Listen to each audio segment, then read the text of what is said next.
Բարև ձեզ, եթերում Ամուլի ակումբն է եւ մենք անդրադառնում ենք լրագրողական էթիկայի եւ լրատվամիջոցների ինքնակարգավորման հարցերին եւ այդ հարցերից ամենատակը երևի վերջին շրջանում դա գրագողության եւ մտավոր սեփականության պահպանության հեղինակային իրավունքի պահպանության խնդիրներն էին եւ այդ քննարկումները, որոնք տեղի ունենում պրոֆեսիոնալ դաշտում, փսակվեցին հեղինակային իրավունքի մասին օրենքում փոփոխություններով եւ այսօր մենք կքննարկենք ինչպիսի իրավիճակ է Հայաստանում այս փոփոխություններից հետո, ինչքանով է պաշտպանված հեղինակային իրավունքը, ինչքանով է պաշտպանված նաեւ հասարակության իրավունքը տեղեկություններ ստանալու։ Մեր այսօրվա քննարկման մասնակիցներն են եւ լրագրողները եւ փորձագետները, բանախոսներն են Քրիստինա Համբարյանը, մտավոր սեփականության գործակալության, հեղինակային իրավունքի եւ հարակից իրավունքների բաժնի պետ եւ Արամ Անանյանը, Armenpress գործակալության տնօրեն։ Մեր փորձագետներն են նույնպես եւ իրավաբաններ եւ լրագրողներ, Մովսես Հակոբյան, մեդիա նախաձեռնությունների աջակցության կենտրոնի իրավաբան, Սիրանուշ Պապյանը, առաջին AM լրագիր AM լրատվական կայքերի լրագրող, Արման Գալոյանը, որը ներկայացնում է Ժողովուրդ օրաթերթը եւ իրավաբան Արա Ղազարյանը։ Կին Համբարյան, կխնդրեի, որ դուք ներկայացնեիք այն փոփոխությունները եւ նրանց նշանակությունը լրատվական դաշտի համար։ Վերջերս շատ է խոսվում լրատվական դաշտում հեղինակային իրավունքի խախտումների վերաբերյալ, մասնավորապես համացանցում տարածված հեղինակային հոդվածների վերաբերյալ է խոսքը, եւ սա առիթ դարձավ եւ անհրաժեշտություն եղավ օրենքում փոփոխություններ կատարել։ Եվ կարծում եմ այս վերջին փոփոխությունները ավելի հստակեցրել են լրատվական նյութերի վերաբերող դրույթները եւ ավելի լուրջ պաշտպանություն են տվել լրագրողներին եւ լրատվամիջոցներին։ Հիմնական ուրեմն փոփոխությունները ես երևի ներկայացնեմ ամբողջ փոփոխությունները, որոնք են հիմնական խնդիրները եւ ինչպիսի անդրադարձ եղավ դրանց։ Ուրեմն հեղինակային իրավունքի եւ հարակից իրավունքների մասին օրենքի 4-րդ հոդվածով օրվա նորությունները եւ ընթացիկ իրադարձությունների եւ փաստերի մասին տեղեկատվությունը հեղինակային իրավունքի օբյեկտ չեն համարվում։ Եթե դրանք ներկայացված են հակիրճ ճշգրիտ ձևով, երբ այդ նույն նորությունները, իրադարձությունների վերաբերյալ տեղեկատվությունը ուղեկցվում է լրագրողի ինքնուրույն մեկնաբանություններով, վերլուծություններով, ապա դրանք արդեն համարվում են հեղինակային իրավունքի օբյեկտ եւ դրանց օգտագործման ժամանակ անպայման պետք է նշվի հեղինակի անունը եւ ստեղծագործության սկզբնաղբյուրը։ Դա պարտադիր պահանջ է։ Հստակեցվել է կոնկրետ այս 4-րդ հոդվածի դրույթը, հստակեցվել է նաև 22-րդ հոդվածը հեղինակային իրավունքի եւ հարակից իրավունքների մասին օրենքում, որը նախատեսում է հեղինակային իրավունքի սահմանափակումներ, որոնք են դրանք ազատ օգտագործման դեպքերը։ Այսինքն, կարելի է օգտագործել հեղինակային իրավունքով պահպանվող ստեղծագործությունը առանց հեղինակի համաձայնության եւ հեղինակային վարձատրության, սակայն պարտադիր է նշել հեղինակի անունը եւ ստեղծագործության սկզբնաղբյուրի նշումը։ Դե երևի հետո ավելի մանրամասն անդրադառնանք սահմանափակումներին։ Պարոն Անանյան, եւ դուք եւ ձեր գործակալությունները նրանցից են, ովքեր մտահոգված են իրավիճակով մինչեւ օրենքում արված փոփոխությունները, ինչքանով է բավարարված հիմա։ Մենք մեծապես բավարարված ենք, որովհետեւ առաջին հերթին օրենքի շուրջ քննարկումները եւ օրենքի ընդունումը բավական դրական ազդեցություն են մթնոլորտի վրա, որ կար համացանցային լրատվության դաշտում, կար լրատվական գործակալությունների մոտ են բոլոր կազմակերպությունների համար, ովքեր արտադրում են լրատվական բովանդակության, լրատվական հոսքերն ու 70-ից 80%, ովքեր ամեն րոպե, ամեն լուրը արտադրելով ապահովում են այդ լրատվական հոսքի հարատևում։ Այդ առումով այս քննարկումները շատ բան փոխեցին հենց սկզբից, որովհետև դաշտը ինքը հասունացավ, այսինքն մեր գործընկերների մոտ էլ այդ մտահոգությունը հասունացավ եւ արդյունքում մենք ունեցանք այս փոփոխությունները, որոնք միանշանակորեն մեր համար ընդունելի են, դրական են, իհարկե ցանկացած օրենք, ցանկացած կարգավորող նորմ որոշ ժամանակ է պահանջում, որպեսզի ադապտացվի իրականությանը, սակայն ընդհանուր առմամբ կարծում եմ գործընկերներս էլ կհամաձայնեն, որ այս պայմանությամբ ավելի շատ դրականն է, քան որևէ այլ ընկալում։ Նույնիսկ գտնում եք, որ առանց դատական պրակտիկայի օրենքի փոփոխությունից արդեն դուք զգում եք դրական հետևանքներ։ Իհարկե, միանշանակ։ Անգամ թռուցիկ հայացքը բավական է այն ամենին, ինչ այսօր կատարվում է լրատվական դաշտում, հասկանալու համար, որ փոփոխությունները արդեն զգալի են, անգամ արդեն իրավական պրակտիկայում չկիրառված օրենքը դրական արդյունքներ է տալիս։ Փաստորեն այն հանգամանքը, որ մինչև օրենքի փոփոխությունները, քննարկումները բավականին լայն էին, այնպես չեղավ, ինչպես շատ դեպքերում լինում է, օրենք ընդունվում է, բայց մարդիկ տեղյակ չեն։ Բայց ամբողջ աղմուկը խնդրի շուրջ նպաստեց նրան, որ օրենքը անմիջապես սկսեց ոչ թե կիրառվել, բայց հաշվի առնվել լրագրողների կողմից։ Պարոն Ղազարյան, ձեր կարծիքը ինչ է պետք, որպեսզի օրենքը ել ավելի լավ աշխատի եւ ավելի արդյունավետ լինի այսօր։ Իհարկե պետք է դատական պրակտիկա, ցանկալի նախադեպային իրավունք։ Դա նշանակում է, որ լրագրողները, լրատվամիջոցները չպետք է խորշեն այն մտքից, որ միմյանց դատի տան, որովհետև դատի տալ չի նշանակում անպայման գումարային մեծ պահանջ դնել, դատի տալ նշանակում է ձգտել ստանալ դատարանի իրավական դիրքորոշում, մեկնաբանություն, որը պարզություն կմտցնի։ Տվյալ օրենքը գրվել է լայն արտահայտություններով, որը միտումնավոր է արվել, որը արդարացված է, որովհետև օրենսդրի սխալ կան, եթե փորձեր մանրամասն կարգավորել երևույթը։ Օրինակ ինչ հասկացություններ ըստ ձեզ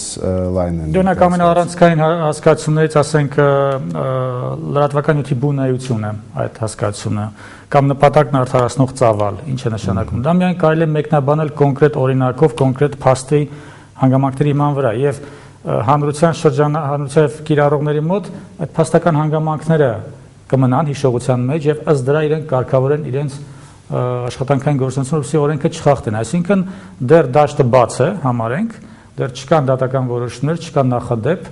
բայց ինչպես վիրավորանքի զրպարտության գործերով 1-2 տարվա ընթացքում դաշտը լցվեց։ Ընդհանրապես նախադեպային իրավունքը պատկերացնենք սպիտակ գրատախտակ, որը պետք է լցնել սև կետերով։ Հա մենք ունենք դեռ սպիտակ գրատախտակ, դեռ չունենք ընդհանրապես մեկնաբանություն, օրենքի մեկնաբանությունը։ Տիկին Պապյան, ինչպես է կարծում լրագրողների աշխատանքի վրա անմիջապես պրակտիկ ինչ ազդեցություն սա կարող է ունենալ դրական թե բացասական, այսինքն կամ կարող է եւ դրական եւ բացասական ազդեցություններ լինեն, խնդրեի ձեր կարծիքը։ Կարծում եմ միանշանակ դրական ազդեցություն կունենա, միայն դրական ազդեցություն կունենա։ Ես մի ուրիշ հանգամանքի վրա եմ, հա, ուզում ուշադրություն դարձնենք։ Մենք այսօր սնկի պես հաճախ լրատվամիջոցներ ունենք, հա, համանային դեպս on-line դաշտում։ Ու երբ մենք խոսում ենք, որ օրենքը արդեն տեսանելի շոշափելի արդյունք է տալիս, ես օրինակ այս օրերին ինձ համար մոնիտորինգ էի անցկացնում, հա, որ կայքերն են ավելի բարեխիղճ, որ կայքերն են տալիս սկզբում հղումը։ Եվ ականատես եղա, որ շատերը շարունակում են հին իներցիայով, հա, բայց մյուս կողմից ինձ հարց էի տալիս, որքանով է լրատվամիջոցը, հա, որքանով է արդարացնում իր գործառույթները, որքանով է ճիշտ կատարում, որքանով է բարեխիղճ։ Այսինքն լրատվամիջոցները, ովքեր քիչ թե շատ արդեն սկսել էին որոշակի կանոնակարգված դաշտում գործել, իրենք կշարունակեն նույն կերպ աշխատել, այսինքն գոնե սրխլեյեմով, եթե նայենք առաջատար կայքերը ովքեր են, ես հետևում եմ այո, այդ լրատվամիջոցների պարագայում ունենք առաջընթաց ու դա արդեն կար նաև օրենքի ընդունումից առաջ էլ, բայց ես նույն կայքեր կան, հա, որոնք թերևս չեմ ուզում նշել, որոնք բոլորս էլ հայտնի է ամեն օր սնկի պես աճող, որոնց համար խիստ միևնույն է օրենք կընդունվի, օրենք չի ընդունվի, այսինքն որքանով է լրատվամիջոցը արդարացնում իրեն, էլի, այսինքն որքանով է դա լրատվամիջոց եւ որքանով այդ օրենքը իր վրա ազդեցություն կունենա։ Այսինքն այստեղ մենք ուրիշ խնդրի առաջ ենք կանգնում։ Առաջատար կայքերը այո կտան հղում, տալիս ենք մենք նաև, մյուս կայքերն են մեզնից տալիս հղում, բայց ինքը որքանով կլինի արդյունավետ, ինձ համար խիստ կասկածելի է։ Կոնկրետ իմ օրինակով եմ ուզում բերել, արդեն մի քանի տարի է մենք բախվում ենք այդ օրինակին։ Այսինքն այն նյութը, որը ինձ համար էքսկլյուզիվ է, որի վրա մեծ միջոցներ է խմբագիրը դրել ու ինձ գործուղել է, ասենք, Մարս։ Ես բերել եմ շատ սենսացիոն նյութ, արել եմ, դա բերել եմ ես 100,000 դիտող։ Միևնույն ժամանակ նույն նյութը հայտնվել է բոլոր կայքերում հավասարապես։ Շատ հաճախ տեսանյութն են դնում, անգամ հեղինակի նյութը չեն գրում։ Սա նորից ժամանափակում էր, հա, իմ իրավունքները։ Երբ որ մեր կոորդինատորը զանգում էր, ասում սիրելի խմբագիր, գիտեք, բավական է գրագողությամբ զբաղվեք կամ կարող եմ խոսել copy-paste անողի հետ զարմանում էին եւ շատ անլուրջ էին մոտենում։ Մինչեւ վերջերս էլ այդպես օրինակ կար, ասենք ինչ որ միտք եմ, էլի, վերցնում էր մեր բոլոր նյութերը ու որ զանգում ես դիտողություն ես անում, միայն ժպտում է, հա, ասում է լավ, դե հիմա նյութ է, էլի։ Այսինքն ուրիշ մեր հաշվին փորձում էին լրատվամիջոցները կայանալ։ Իսկ դրա համար մենք քիչ ջանք ու եռանց չենք քայքայել։ Ուստի իմ համար օրենքը շատ կարևոր է, բայց լիքը թերի կետեր կան, որոնց մասին թերևս հաղորդման ընթացքում կանդրադառնանք, հա, լիքը անհասկանալի բաներ այնուամենայնիվ կան։ Եվ հետո մյուս կողմից ես մտածում եմ, քանի որ կա այնուամենայնիվ լրագրողական համերաշխություն, ինքը ավելի շատ ինքնակարգավորման մեխանիզմով կգնա ու մենք թերևս չեմ կարծում առաջիկայում ունենանք նման նախադեպ, որ դիմենք դատարան, չգիտեմ, գուցե սխալվում եմ։ Պարոն Գալոյան, ուրեմն հեղինակային իրավունքը միշտ դիտվում է կամ պետք է դիտվի երկու տեսակետից։ Մի կողմից այո, դա մտավոր սեփականություն է եւ պետք է պահպանվի նույնիսկ լրատվամիջոցներում։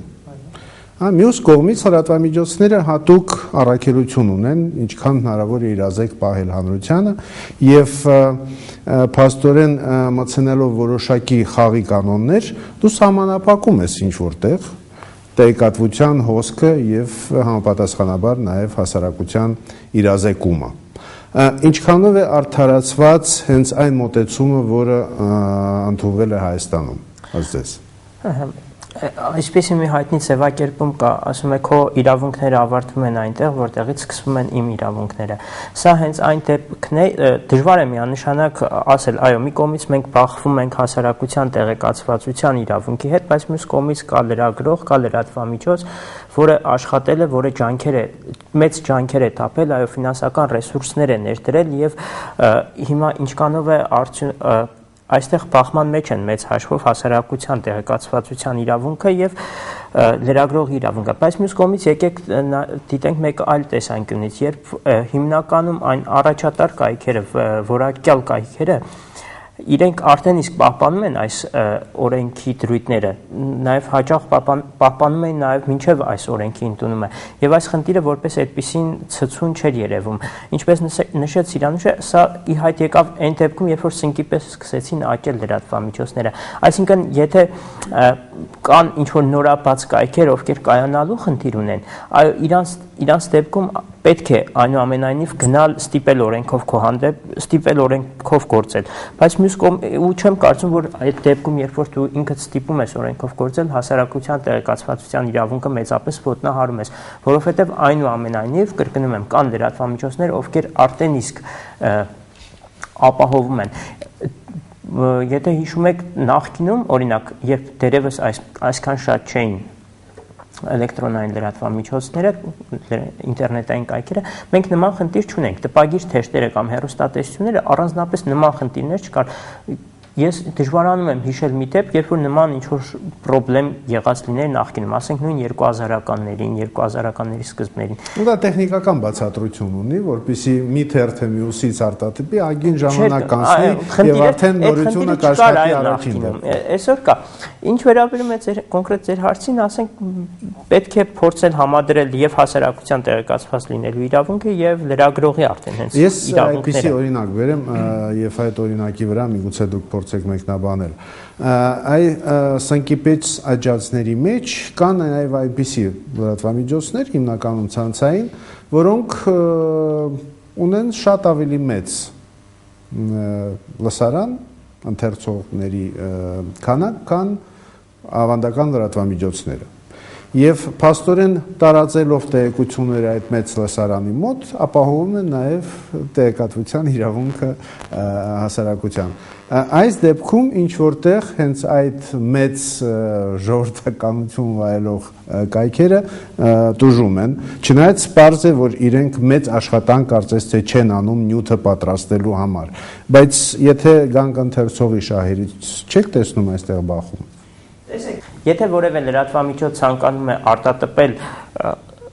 որևէ մեկի նյութը, կա դրա համար համապատասխան ընթացակարգ, կա հիպերհղումը տեղադրելու պահանջ, թող տեղադրվի առաջի պարբերությունում եւ մասնակիորեն վերարտադրի, մասնակիորեն արտատպի այդ նյութը, որևէ խնդիր չկա, դրանով էլ չի սահմանափակվում հասարակության տեղեկացվածության իրավունքը։ Եթե ընդհանրապես արգելվեր որևէ լրատվամիջոցի մյուսից թեկուզ եւ հղումով նյութ արտատպելը, հայցելու պահանջ, իսկ եթե թույլ չեն տալիս։ Հնարավոր է լեզու գտնել, որովհետեւ այնուամենայնիվ մենք լրագրողներ ենք, մենք մի համքարության անդամ ենք, եւ այստեղ միմյանց հետ լեզու գտնելը բավական կարծում եմ շատ հեշտ խնդիր է։ Մնում է կարողանալ լեզու։ Այդ լեզու գտնելու մասին, երբ քննարկվում էր հարցը օրենքի հնարավոր փոփոխությունների, խոսվում էր նաև դրա մասին, որ միգուցե կիրառվեն ինքնակարգավորման մեխանիզմները, դա հենց այդ լեզու գտնելու համքարության շրջանակներում տարբերակ էր։ Ինչպես է հիմա փաստորեն այս օրենքի փոփոխություններից հետո ինքնակարգավորման եղանակով հեղինակային իրավունքի պաշտպանության հնարավորությունները։ Խնդրեմ, պարոն։ Օրենսդրությունը չի կարող եւ ճիշտ չի լինի, որպեսզի այն նախատեսի այն ամենը, ինչ կարող է պատահել այս ոլորտում եւ կարծում եմ, որ այդ դեպքում պետք չէ թերագնահատել ինքնակարգավորման հնարավորությունը, որովհետեւ թե ինքնակարգավորումը, թե օրենսդրությունը դա զուգահեռ գործող ոլորտներ են եւ մեկը մյուսին պետք է լրացնի։ Ես միշտ այս առումով հիշում եմ ֆրանսիական եւ գերմանական մոդելը, որտեղ օրինակ Գերմանիայում շատ ավելի մանրամասն է նշված եւ օրենսդրությունը շատ ավելի ստագմատիկ վիճակում է, իսկ ֆրանսիականը, որը ընտրվել է, որը գործում է նաեւ այդ մոդելը Հայաստանում, շատ ավելի ճկուն է, ընդարձակ եւ հնարություն է տալիս նույն դատական նախադեպերի միջոցով եւ ինչու՞ չէ նաեւ նախադեպ ինքնակարգավորման կանոնների միջոցով այդ բացը լրացնել։ Այստեղ իրականում խոսվեց այն դրական բոլոր այն դրական հետևանքների մասին, բայց ես մեկու խոսքով կարող եմ անդրադառնամ նաեւ այն դժվարություններին, որոնք կարող են հանդիպել լրագրողների համար, որովհետեւ նայեք, եթե մի կողմից օգտագործողը լինի, հա, չասեմ անբարեխիղճ, բայց մյուս կողմից նաև իրավատերը, իրանց համար շատ դժվար կլինի հասկանալու, թե նպատակը արդարացնող ծավալը որքան է եւ արդյոք, չգիտեմ, այդ վեճը իր տրամաբանական ավարտին կհասնի։ Եվ կարծում եմ, այդ լեզու գտնելու հարցը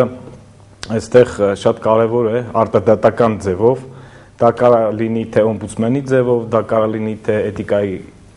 դիտորդ մարմնի ձևով, բայց պետք է նաև թերագնահատել լրագրողական համայնքի հնարավորությունները նման այդ հարցերը կարգավորելու իրենց ուժերով, սեփական ուժերով։ Շատ լավ, ես հիմա կխնդրեի մեր բանախոսներին անմիջապես արձագանքել հնչած կարծիքներին եւ ինչի հետ եք համաձայն, ինչի հետ համաձայն չեք, խնդրեք պարոն Անանյան։ Ես կարծում եմ, խնդիրը մենակ Հայաստանում չի։ Մեր քննարկումները, որ մենք ունենում ենք մեր գործընկերների հետ որպես ազգային գործակալություն, կա ամբողջ աշխարհում Իդարտաս, Associated Press, Reuters բոլորը պայքարում են իրենց բովանդակությունը պաշտպանելու համար։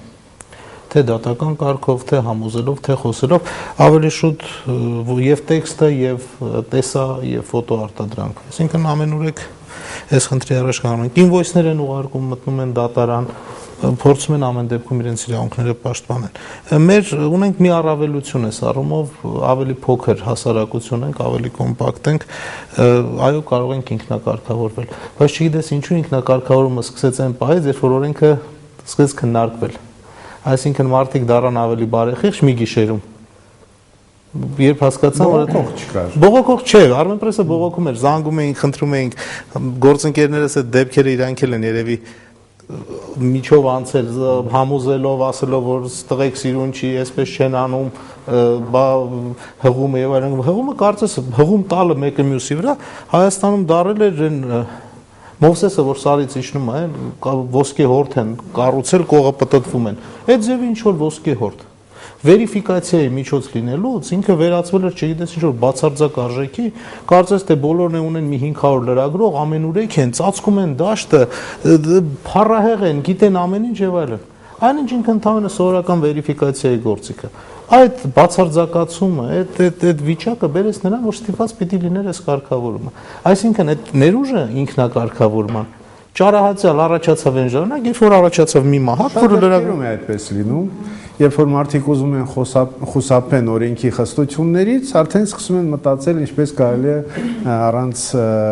օրենքի ուժի փորձել լուծել խնդիրները։ Իհարկե ֆինանսներ ենք դնում, բոլորս էլ ներդրումներ ենք անում մեր լրագրողների թե մասնագիտական որակները բարձրացնելու, թե մեր արտադրած բովանդակության որակական, քանակական ծավալները մեծացնելու։ Եվ երբ որ բիզնես մոդելով նայում ես, այդ մարդիկ ուղղակի մտնում են քո գործակալության գրպանը։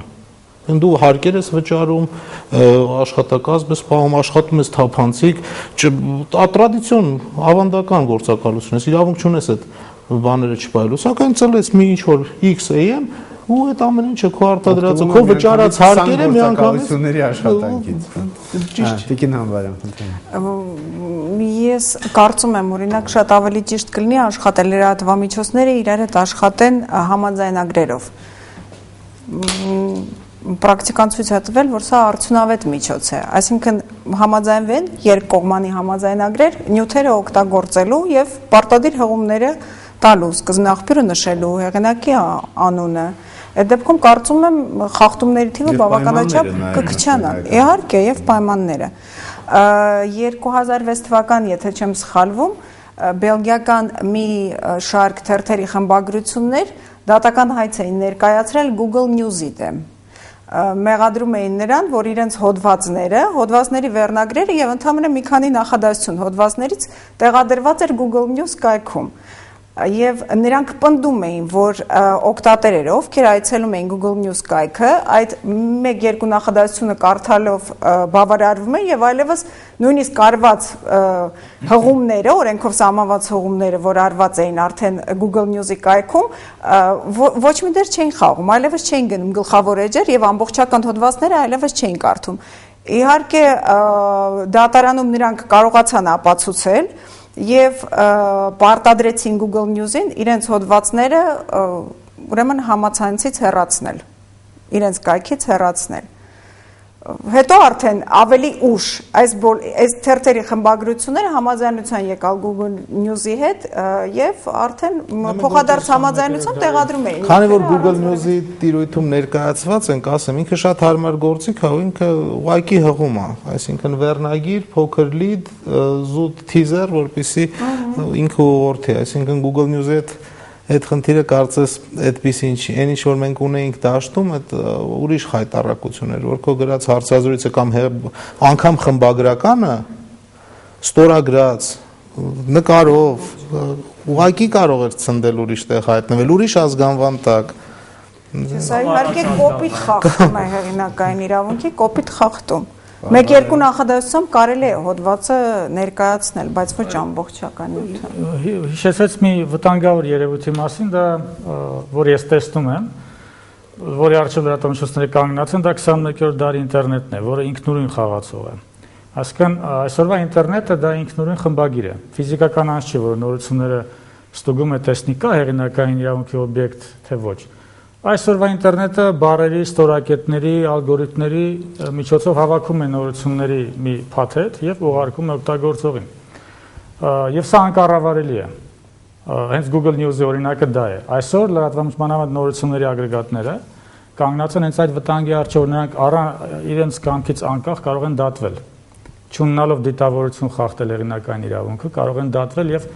իմ կարծիքով իրավական պաշտպանության միակ մեխանիզմը փնտրել դիտավորություն կա թե չկա, բայց սա ինձ թվում է ստիպելի լրատվամիջոցների ֆինանսական ծախսեր անել։ Այդպիսի արտահայտություն կա, չէ, բարի գալուստ ալգորիթմերի դարաշրջան, որտեղ նորությունները դուք չեք ընտրում ձեր համար, ձեզ թվում է թե դուք ընտրում եք, բայց նորությունները ինտերնետն է ձեր համար ընտրում, ուսումնասիրելով ձեր պրոֆիլը, նույնիսկ թե ինչպես եք դուք նախադասությունը կազմում, Սնոուդենը դա բացատրեց, որ մենք ազգային անվտանգության նկատառումներով փնտրում էինք ինֆորմացիան, նույնիսկ օգտագործելով սեմանտիկ այնպիսի տվյալներ, ինչպես են թե մարդը ինչպես է նախադասությունը սկսում։ Ահա սա բարի գալուց 21-րդ դարի ինտերնետ, որի առջև լրատվամիջոցները իսկապես խնդրի շատ հետաքրքիր կողմ եք առաջարկել, պարոն Ղազարյան, եւ մենք կանդրադառնանք դրան մի փոքր ընդմիջվելուց հետո։ Հիմա կդիտեք նորությունների թողարկումը, որտեղ հուսով եմ ոչ մի գրագողության էլեմենտ չի լինելու։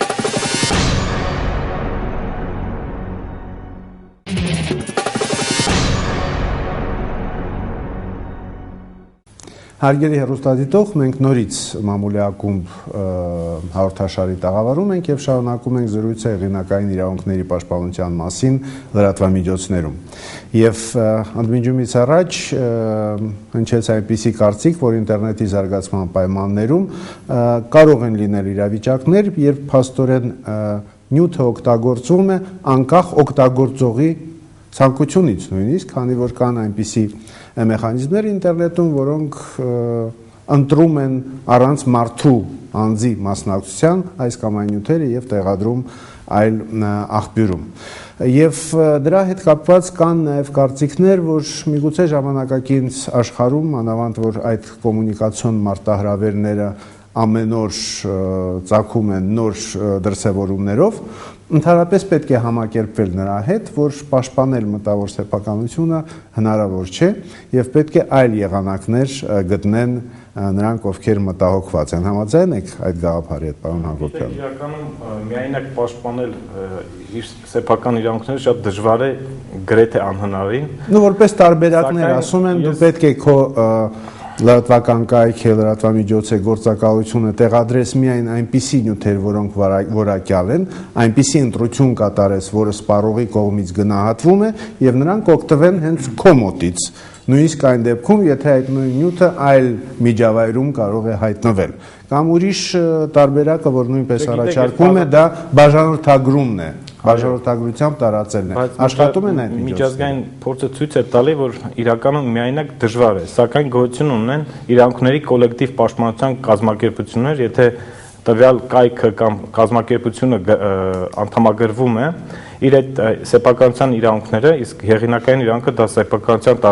տեսակ է, պաշտպանվում է տվյալ կազմակերպության կողմից, այդ կոլեկտիվ իրավունքների պաշտպանության կողմից։ Եվ դա ավելի դյուրին է դարձնում, չի ծանրաբեռնում տվյալ դեպքում լրատվամիջոցին պաշտպանելու իր իրավունքները։ Եվ նաև բարձելու հնարավորություն է տալիս այն, ինչի մասին խոսում էր պարոն Ղազարյանը, արդյոք կար դիտավորություն թե ոչ։ Գիտեք, դիտավորությունը ես կարող եմ լավագույն տարբերակն է, ես հույսով եմ, որ շատ անգամ գրագողությունը տեղի ունենում ցածր իրավագիտակցության պատճառով, բայց կան նաև չեն բացառվում այն դեպքերը, երբ որ լավ էլ հենց դիտավորությամբ դիտավորությունը եւ ոչ իրազեկ լինելը մի քիչ տարբեր բան է։ Բայց ամեն դեպքում ցածր իրավագիտակցության մակարդակը դա չի ազատում պատասխանատվությունից, քանի դեռ կա փաստացի վնաս։ Եթե ասենք բանաստեղծությունն է արտադեպվում, օրինակ քաղաքական հանելուկների հետ կապված չէ, դա միանշանակ հասկանալի է, որ դա հեղինակային իրավունքի օբյեկտ է։ Բայց երբ որ օրվա լուրերն ես դու արտադեպում, որի մեջ կա հեղինակային իրավունքի տարեր, տարբեր տեղերում է սփռդում, սա արդեն դժվար է տարանջատել, եթե դա քո փոխարին ինտերնետն է անում, կամ նույնիսկ անձնավորությունը։ Այսպիսի նուրբ պահեր կա, որ ինձ թվում է դատարանը միայն կարող է փաստերի հիման վրա որոշի կար հիմք պատասխանատվության ենթարկելու թե ոչ, իսկ դրանից մեկը դիտավորությունն է։ Համաձայն եմ, բայց շատ դեպքերում բացառությամբ իհարկե այն նշված ընկերությունների, օրինակ Google-ի, շատ դեպքերում ընկերություններ կան, որ անգամ հետքը չես կարող գտնել։ Չի նշված պատասխանատուների անունները, չի նշված խմբագիրների, հեղինակի եւ անգամ եւ դրանից էլ խուսափել չես կարող։ Հոստինգը չեք կարող գտնել, հասկանաք, թե անդադության խնդիրը լուծելու համար պետք է հասկանաս որտեղ է այն գրանցված, որտեղ է այդ ընկերությունը գտնվում, որպեսզի համապատասխան հայցադիմումով վիճարկես նման գործողությունը, հա։ Քանի որ մի տեսակ համերաշխություն եմ տեսնում մեր մասնակիցների մոտ, ես ինձ թույլ կտամ ասել անունների, հա, ոչ թե ազգանունով դիմել։ Սիրանուր, տեսեք, այնպիսի երևույթ կա մեր տեղեկատվական դաշտում, ցանկանում ենք թե ոչ, որ առանձին խաղացողներ ունեն հատուկ հնարավորություն տեղեկություններ ստանալու այնպիսի, որոնք չունեն ուրիշները, հա։ Մի տեսակ առավելություն, չգիտեմ, եւ հատուկ իրավունքներ ունեն։ Եվ փաստորեն նրանք կարող են պաշտպանել այդ իրենց իրավունքը ներկայացնելով այն որպես հեղինակային իրավունք, հասկանալի է, չէ՞, ինչի մասին է խոսքը, այսինքն աղբյուրին մոտ լինելու երևույթը գոյություն ունի։ Ինչպես անել այս դեպքում։ Որպես լրագրող դուք հանդիպել եք այդպիսի խնդիրների։ Ասենք մարդը, որը առաջինն է ինֆորմացիային հաղորդում, ես առաջինը խնդրում եմ իրեն հանկարծ մյուս լրագրողներին չասի, եթե առաջինը էքսկլյուզիվությունը ինձ է պահպանում, գոնե որոշակի ժամանակով կամ մինչև հաղորդագրություն տարածելը։ Ունեք այդպիսի խնդրանք կամ պահանջ ներկայացնել։ Իրավունք ունեմ դիմել կամ խնդրել կարող եմ, իհարկե կարող եմ, եւ եթե խնդրանքս անցնում է, իսկ հիմնականում անցնում է, ապա առաջինը ես եմ հաղորդում լրագրողի համար, երբ որ ինքը առաջին ինֆորմացիա տվողն է, դրանից էլ ավելի մեծ Իսկան այդպիսի մարդիկ, ասենք քաղաքական գործիչներ, չգիտեմ, հայտնի դեմքեր, որոնց հետ ունեք անձնական պայմանավորվածություն, որ առաջինը ձեզ են մեկնաբանություն տալու կամ տեղեկություններ փոխանցելու։ Չէ, քաղաքական գործիչների մակարդակով չասեմ, բայց օրինակ երբ Լևոն Խեչոյանը պիտի իր մրցանակը հետ վերադարձներ նախագահի տված, երբ որ առաջինը ես իմացա, որովհետև իմ համար այդ եւ հաճելի էր առաջինը տալը եւ սենսացիան էր մեծ, հա, հանրության համար։ Հետո իհարկե բոլոր կայքերը վերցրեցին լրագրին հղում տալով դրեցին, բայց առաջին աղբյուրը երբ որ դու ես տալիս, ուրիշ զգացողություն է։ Բայց ես միաժամանակ ված չզգացի, որ մյուս կայքերը վերցրեցին դրեցին, որովհետև միևնույնն է նշեցին որտեղ էր աղբյուրը։ Այս դեպքում չգիտեմ, իմ համար մի քիչ խնդրահարույց է, էլի, բայց քաղաքական գործիչներ չկա, որ ասեմ, գիտեք, եկեք պայմանավորվենք, կան համակարգում մարդիկ, ովքեր իրենք գիտեն, որ այդ ինֆորմացիան ինձ կհետաքրքրի եւ զանգում են, առաջարկում են, այս տեսակ բան կա, հնարավոր է տպագրենք։ Եթե խմբագրի հետ համաձայնության են գալիս, անմիջապես, իսկ մեր դեպքում լրագրողը շատ ազատ է, չգիտեմ, մյուս լրատվամիջոցների դեպքում գոնե նույնը կա նաեւ երևի պետական մարմինների հետ, հա։ Այո, կա պետական մարմինների հետ կա։ Որոնք ունեն ընտրյալ լրագրողներ կամ ընտրյալ լրատվամիջոցներ եւ շատ կարեւոր է վստահությունը, լրագրողի նկատմամբ վստահությունը։ Իսկ դուք արդարացնում եք։ Չգիտեմ մյուսները, բայց կարծես թե դաշտում, չգիտեմ, ապացուցվել է, որ վստահություն կա իմ նկատմամբ, չգիտեմ։ Ինչպես։ Բոլոր լրագրողական դասագրքերը լրագրողին կոչ են անում լինել այնպեսին, որպեսզի իր շուրջ ձևավորվի վստահության մտքեր։ Այսինքն վստահությունը ամենակարևորն է, Այսինքն երևույթ է կարող ենք եւ այս կողմից նայել եւ այս կողմից նայել։ Գիտեք, եթե խոսքը գնում է հանրային հնչեղություն ունեցող ինֆորմացիային եւ այնպիսի տեղեկություններին, որը փաստորեն հանրության սեփականությունն է առաջին հերթին կամ պետք է լինի։ Մեր պրակտիկան կարող եմ ասել։ Այստեղ ընտրողական վերաբերմունք Պրեսի պրակտիկան կարող եմ ասել, մենք copy paste-ի հնարավորությունը ուղղակի փակեցինք, ասում են դուրդ փակվայի Արևանին գողնի, ասա։ Ուրիշ տարբերակ էլ կա, բայց այդ տարբերակը լրատվամիջոցները գիտեն։ Բոլորը գիտեն, հնարավոր է ամեն ինչ ջարդել, ԿՀՎՀ-ի համակարգիչներն են բացում, բանկային հաշիվներ են թալանում։ Սակայն երբ որ մենք ունենք էքսկլյուզիվ այնպիսին, որը հանրային հետաքրքրություն է ներկայացնում, որը հանրության շահերից է, որ ունենան բոլորը, մենք ուղղակի նշում ենք բաց է հրապարակման համար եւ ցրում ենք բոլորին։ Բարեխիղճ եք վարվում տվյալ դեպքում, բայց կարող եք նաև բարեխիղճ չլինել։ Մենք ելնում ենք այն կանխավարկածից, որ որպես պետական լրատվամիջոց, որպես հարկատուների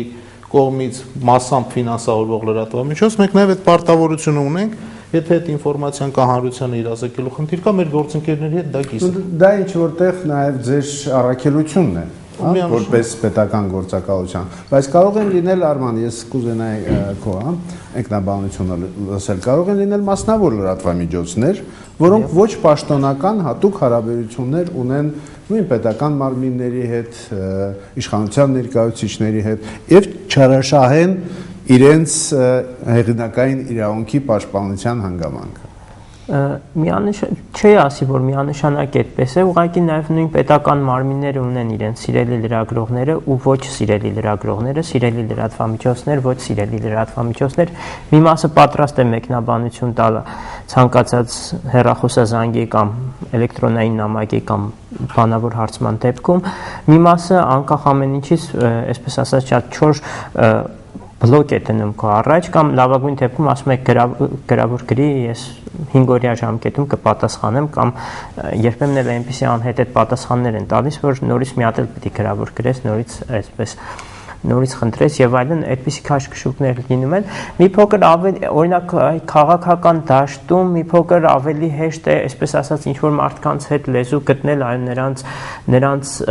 կամ մեկնաբանության կամ թեկուզ եւ նրանցից ինֆորմացիա ստանալու կամ լավատեղյակ աղբյուրների տեսքով կամ թեկուզ ամենահասարակ մեկնաբանությունը առաջինը ստանալու դեպքում լինում են կա այդպիսի պրակտիկա եթե դուք ուշադիր եղել եք օրինակ Ռոբերտ Քոչարյանը հիմնականում հարցազրույցներ է տալիս իր պաշտոնաթողությունից հետո Մեդիամաքս գործակալությանը։ Ես չեմ հիշում որևէ մի դեպք, երբ նա որևէ այլ լրատվամիջոցի այսպես հատուկ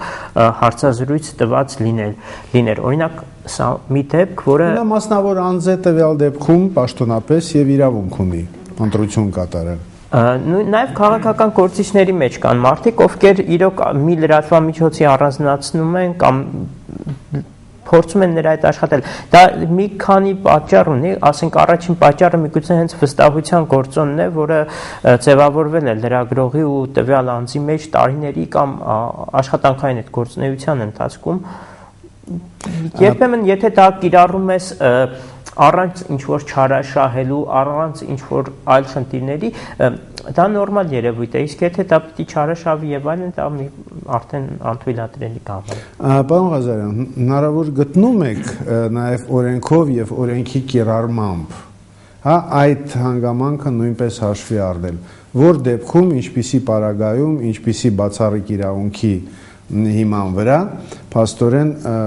խոչընդոտվում է, տարածում է ինֆորմացիայի կամ դժվարություններ են ստեղծում ինֆորմացիայի տարածման առումով։ Դե դա այլ կերպ ասում են լեգիտիմ նպատակ, ոչ թե օրենքով սահմանված, այլ լեգիտիմ։ Կան փաստաթղթեր, ասենք Եվրոպական կոնվենցիան, որտեղ այդ նպատակները շահադրված են, բայց մի քիչ ընդհանուր բնույթի։ Շատ բան մնում է օրենքի դաշտից դուրս, շատ բան մնում է էթիկա եւ բարեխոսության, չեմ ասում պրոֆեսիոնալ էթիկա եւ մարդկային բարեխոսություն։ Ասենք քիչ թվով լրագրողներ կդիմանան այն գայթակղության, ասենք նախաքննական գաղտնիքը չհրապարակեն։ Մի գործի, որ հանրային տաքսին ներկայացնում, հասկանալով, որ դրանով կողմերից մեկի շահին խփում են, ասենք դատավարության մասնասենք դուժողի, փաստաբան եւ այլն։ Մենք հիմա նման մի երևույթի վկա ենք, որ գնալով ավելի ագրեսիվ կերպով է մեդիան օգտագործվում դեռ վաղ նախաքննության փուլում։ Երբ որ դեռ նախաքննության միջնամասում էլ չենք, էլ չեմ ասում դատաքննություն չի սկսվել։ Նկատի ունեք Վարդան Պետրոսյանը։ Այո, Վարդան Պետրոսյանը պլյուս դրանից առաջ Սյունիքի մարզպետի հետ կապված գործը, չէ՞ որ այդ գայթակղությունը հրապարակել այդ վիդեոկադրերը իհարկե նախաքննական չասեց, բայց վստահ եմ, որ դա նախաքննության գաղտնիք է, դա բան նախաքննությանը հարվածել է ինչ որտեղ։ Չէ՞ որ ի վերջո հանրային շահը նաև պահանջում է, որպեսզի գործը արդարացի քննվի, իսկ եթե հանրության ճնշումը կա քննիչների վրա, այսպիսի առելի ճնշում, դա արդեն կարող է շեղել քննությունը։ Այնպես որ մենք գործում ենք սովորական անձնական ամբիցիաների հետ, ունենք նաև պրոֆեսիոնալ բարեխոսություն, էթիկա եւ հետո նոր օրենքը։ Օրենքը չի կարող ամեն ինչ կարգավորել։ Նույնն էլ հեղինակային իրավունքի դաշտում։ Էլ չեմ ասում, որ ֆինանսական ֆակտորներ այստեղ կլինեն, որ ասենք որոշ լրագրողներ կամ փաստաբաններ այդպես են իրենց դրսևորում, այնպես որ խնդիրը շատ բարդ է եւ հետեւաբար միգուցե ինքնակարգավորումը վերջին հաշվով ավելի ճիշտ է, քան թե վերջին խոսքը, որ դատարաններն է տալ դատարաններին։ Դաշտը պետք է շատ ակտիվ լինի, որ ինքնակարգավորվի, մինչև ակտիվ չեղավ չի կարգավորվի։ Պարոն Հակոբյան, շատ է խոսում նաև նրա մասին, որ անհրաժեշտ են միգուցե Վճռաբեկ դատարանի պարզաբանումներ, մեկնաբանություններ, այ կոնկրետ այդ օրենքի հետ կապված, փոփոխված օրենքի հետ կապված, ինչպիսի թեմաներով կառաջարկեիք, որպիսի մեկնաբանություններ արվեն։ Գիտեք, նախ հարկ եմ համարում, որպեսզի պարզաբանվի մինչև դատական պրակտիկան, հա, արդեն մեկնաբանություններ լինեն։ Թե գտնում եք, որ սկզբից պիտի դատական պրակտիկա լինի, նոր դրանից ցանկալի է եւ կարծում եմ անհրաժեշտ է, որպեսզի 1-2 նախադեպային որոշում լինի, որտեղ կհստակեցվի, թե նպատակն արդարացնող ծավալը դա ինչ է, այսինքն ինչ սահմաններ է նշվելու լրագրողի համար, օգտագործողի համար, հղում կատարելով մեկտեղ օգտագործել։ Եվ ինչ տարբերակ առաջարկեի։ Գիտեք, հարցի պատասխանը միանշանակ չի կարող լինել։ Ամեն դեպքում ես կարծում եմ, որ պետք է մշակույթ ձևավորվի եւ կամ եղածը կատարելագործվի, որպեսզի այդ փոխվստահության մթնոլորտում լրագրողները կարողանան աշխատել եւ մի կողմից չսահմանափակվի տեղեկատվության ազատ հոսքը, քաղաքացիների տեղեկացված լինելու իրավունքը չսահմանափակվի, բայց մյուս կողմից չխախտվեն հեղինակային իրավունքները։ եւ կարծում եմ նախադեպ այս դեպքում իր ուրույն դերը կունենա, չնայած մյուս կողմից այդ որպես տնային աշխատանք է լրագրողների, լրագրողական համայնքի համար ինքները պարզաբանեն իրենց համար, հստակեցնեն այն սահմանները, թե որն է էթիկական եւ որը հակառակը, հա, որպեսզի այդ ավելի հնարավոր լինի, մատչելի լինի իրենց համար հասկանալու այդ կանոնները, խաղի կանոնները։ Հարգելի գործընկերներ, եկեք փորձենք նաև այնպիսի թեմա քննարկենք այսօր, ինչպիսին է արտասահմանյան աղբյուրների նյութերի օգտագործումը, հա, մեզ մոտ։ Եթե մենք մերոնցով ենք, հայերով ենք, միշտ գիտենք ով ում գրպանն է մտնում, հա, ով ումից ինչ է գողանում։ Եթե խոսքը գնում է արտասահմանյան լրատվամիջոցների, արտասահմանյան աղբյուրների մասին, ապա իրենք շատ դեպքերում չեն մտահոգվում ինչ է կատարվում Հայաստանում։ Այստեղ կա նաև այդ խնդրի մի այնպիսի նեղ հատված, ինչ պայմանագրեր են համապատասխան արտասահմանյան գործակալությունների, հայկական համապատասխան գործակալությունների հետ, նրանք ունեն կարծես թե բացառիկ իրավունք այդ տեղեկությունները ստանալու եւ տարածելու, բայց այդ իրավունքից օգտվում են բոլորը։ Խնդրեմ արա։ Մենք ունենք այդ դաշտը, երբ որ մեր գործընկերները հայտարարությամբ էին ցանկանում հանդես գային, որի պրեամբուլայի հետ մենք լրիվ համամիտ էինք, մենք այդ հարցը բարձրացրեցինք, որտեղ ITAR-10, RIA Novosti, Xinhua, Reuters, մի շարք ազգային գործակալությունների հետ Armenpress ունի ինֆորմացիայի ուղիղ փոխանակում։ Այսինքն մենք կարող ենք այդ տեղեկատվությունը իհարկե ոչ ամբողջությամբ չխախտելով իրանց իրավունքը հրապարակել եւ իրանք նույնը կարող են անել մեր ժապավենի հետ։ Այսինքն մենք գիտակցաբար դրան գնացել ենք ժամանակին, այդ առումով մենք մեզ շատ հանգիստ ենք զգում, որովհետեւ այդ ցանցի մեջ ենք աշխատում։ Ինքը մեր բոլոր լրատվական պահանջմունքները այդ հսկայական ցանցեր են։ ԱՊՀ երկրները միավորված են ազգային գործակալությունների իրենց ցանցի մեջ, Սերտսովյան տարածաշրջանի երկրների իրենց, ու դրանք առաջատար գործակալություններ են արտադրած բովանդակությունը մեզ լիուրլի բավարարում է այդ առումով երբեք այդ խնդրի առաջ չենք բախվել։ Ես մի քիչ ուրիշ խնդրի մասին էինք ասում։ Դուք ունեք պայմանավորվածություններ, դուք ասենք այդ պայմանավորվածությունների դիմաց ինչ որ ծառայություններ եք մատուցում, հա։ Մենք մեր ժապավենը իրանք իրանց համադրելի ծավալով, բայց հանկարծ այդ նույն նյութը, որի համար դուք ունեք պայմանավորվածություն եւ ծառայություններ եք մատուցել, դնում է մեկ այլ լրատվամիջոց, որը այդ նույն հարաբերությունները, այդ նույն պայմանավորվածությունները չունի։ Ինչպես անել։ Մեր խնդիրը պահպանեմ իմ գործընկերոջ շահերը, որ այդ արտահոսքը չգնա իմ լրատվական սկզբնախմբում։ Copy paste-ի հնարավորությամբ փակելով, որոշ լուրերի բաժանորդագրության մեխանիզմով ուղարկելու, այսինքն այդ գործիքակազմը հարուստ է ու շատ տեխնիկական։ Արման, դուք նաև դաս եք տալիս համալսարանում, հա, ինչքան գիտեմ։ Համալսարանում չէ, բայց այո։ Եվ ինչքանով այդ թեման ընդհանրապես ուսանողներին, ապագա լրագրողներին հետաքրում է, ինչքանով կարելի է հենց ուսանողական տարիներից մարդկանց մեջ խորացնել հարգանքը ուրիշի մտավոր սեփականության նկատմամբ։ Կարծում եմ միանշանակ հնարավոր է իմ ուսանողներին, երբ որ ես հարց եմ տալիս, թե երեխաներին ինչ թերթ եք կարդում կամ ինչ կայքեր եք ինտերնետային, լրատվական ինչ կայքեր եք այցելում կարդում, կայքերի դեպքում միշտ նույն պատասխանն եմ լսել, ասում եմ, թե ինչ իմաստ ունի, մեկը բոլորը նույնն են, նույն տեղն է, կարծես նույն մարդը բոլոր կայքերում գրած լինի։ Այդ պատասխանը այս մի քանի տարին, արդեն 2-3 տարի անընդհատ այդ նույն պատասխանը սկզբում լսում եմ, հետո փորձում եմ բացատրել որոշ առանձնահատկություն, այսինքն որ եկեք մի փոքր եկեք մտեք ավելի լուրջ կայքեր, գուցե ուղղորդում եմ եւ այլն, եւ նրանց հենց ի սկզբանե փորձում եմ բացատրել, որ այդ գրագողություն հասկացությունը արգելված է, որովհետեւ գրագողությունը արգելված է նաև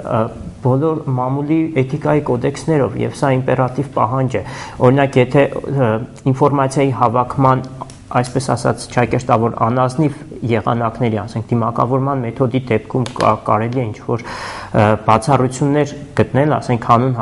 հասարակության շահի եւ այլն, ապա գրագողությունը միանգամայն արգելված երևույթ է, ի սկզբանե իմպերատիվ պահանջ է։ Ուսանողները իրենք էլ են հենց սկզբից ես աշխատում եմ նրանց մեջ սերմանել այդ հարցը, սերմանել այն, որ չի կարելի ուղղակի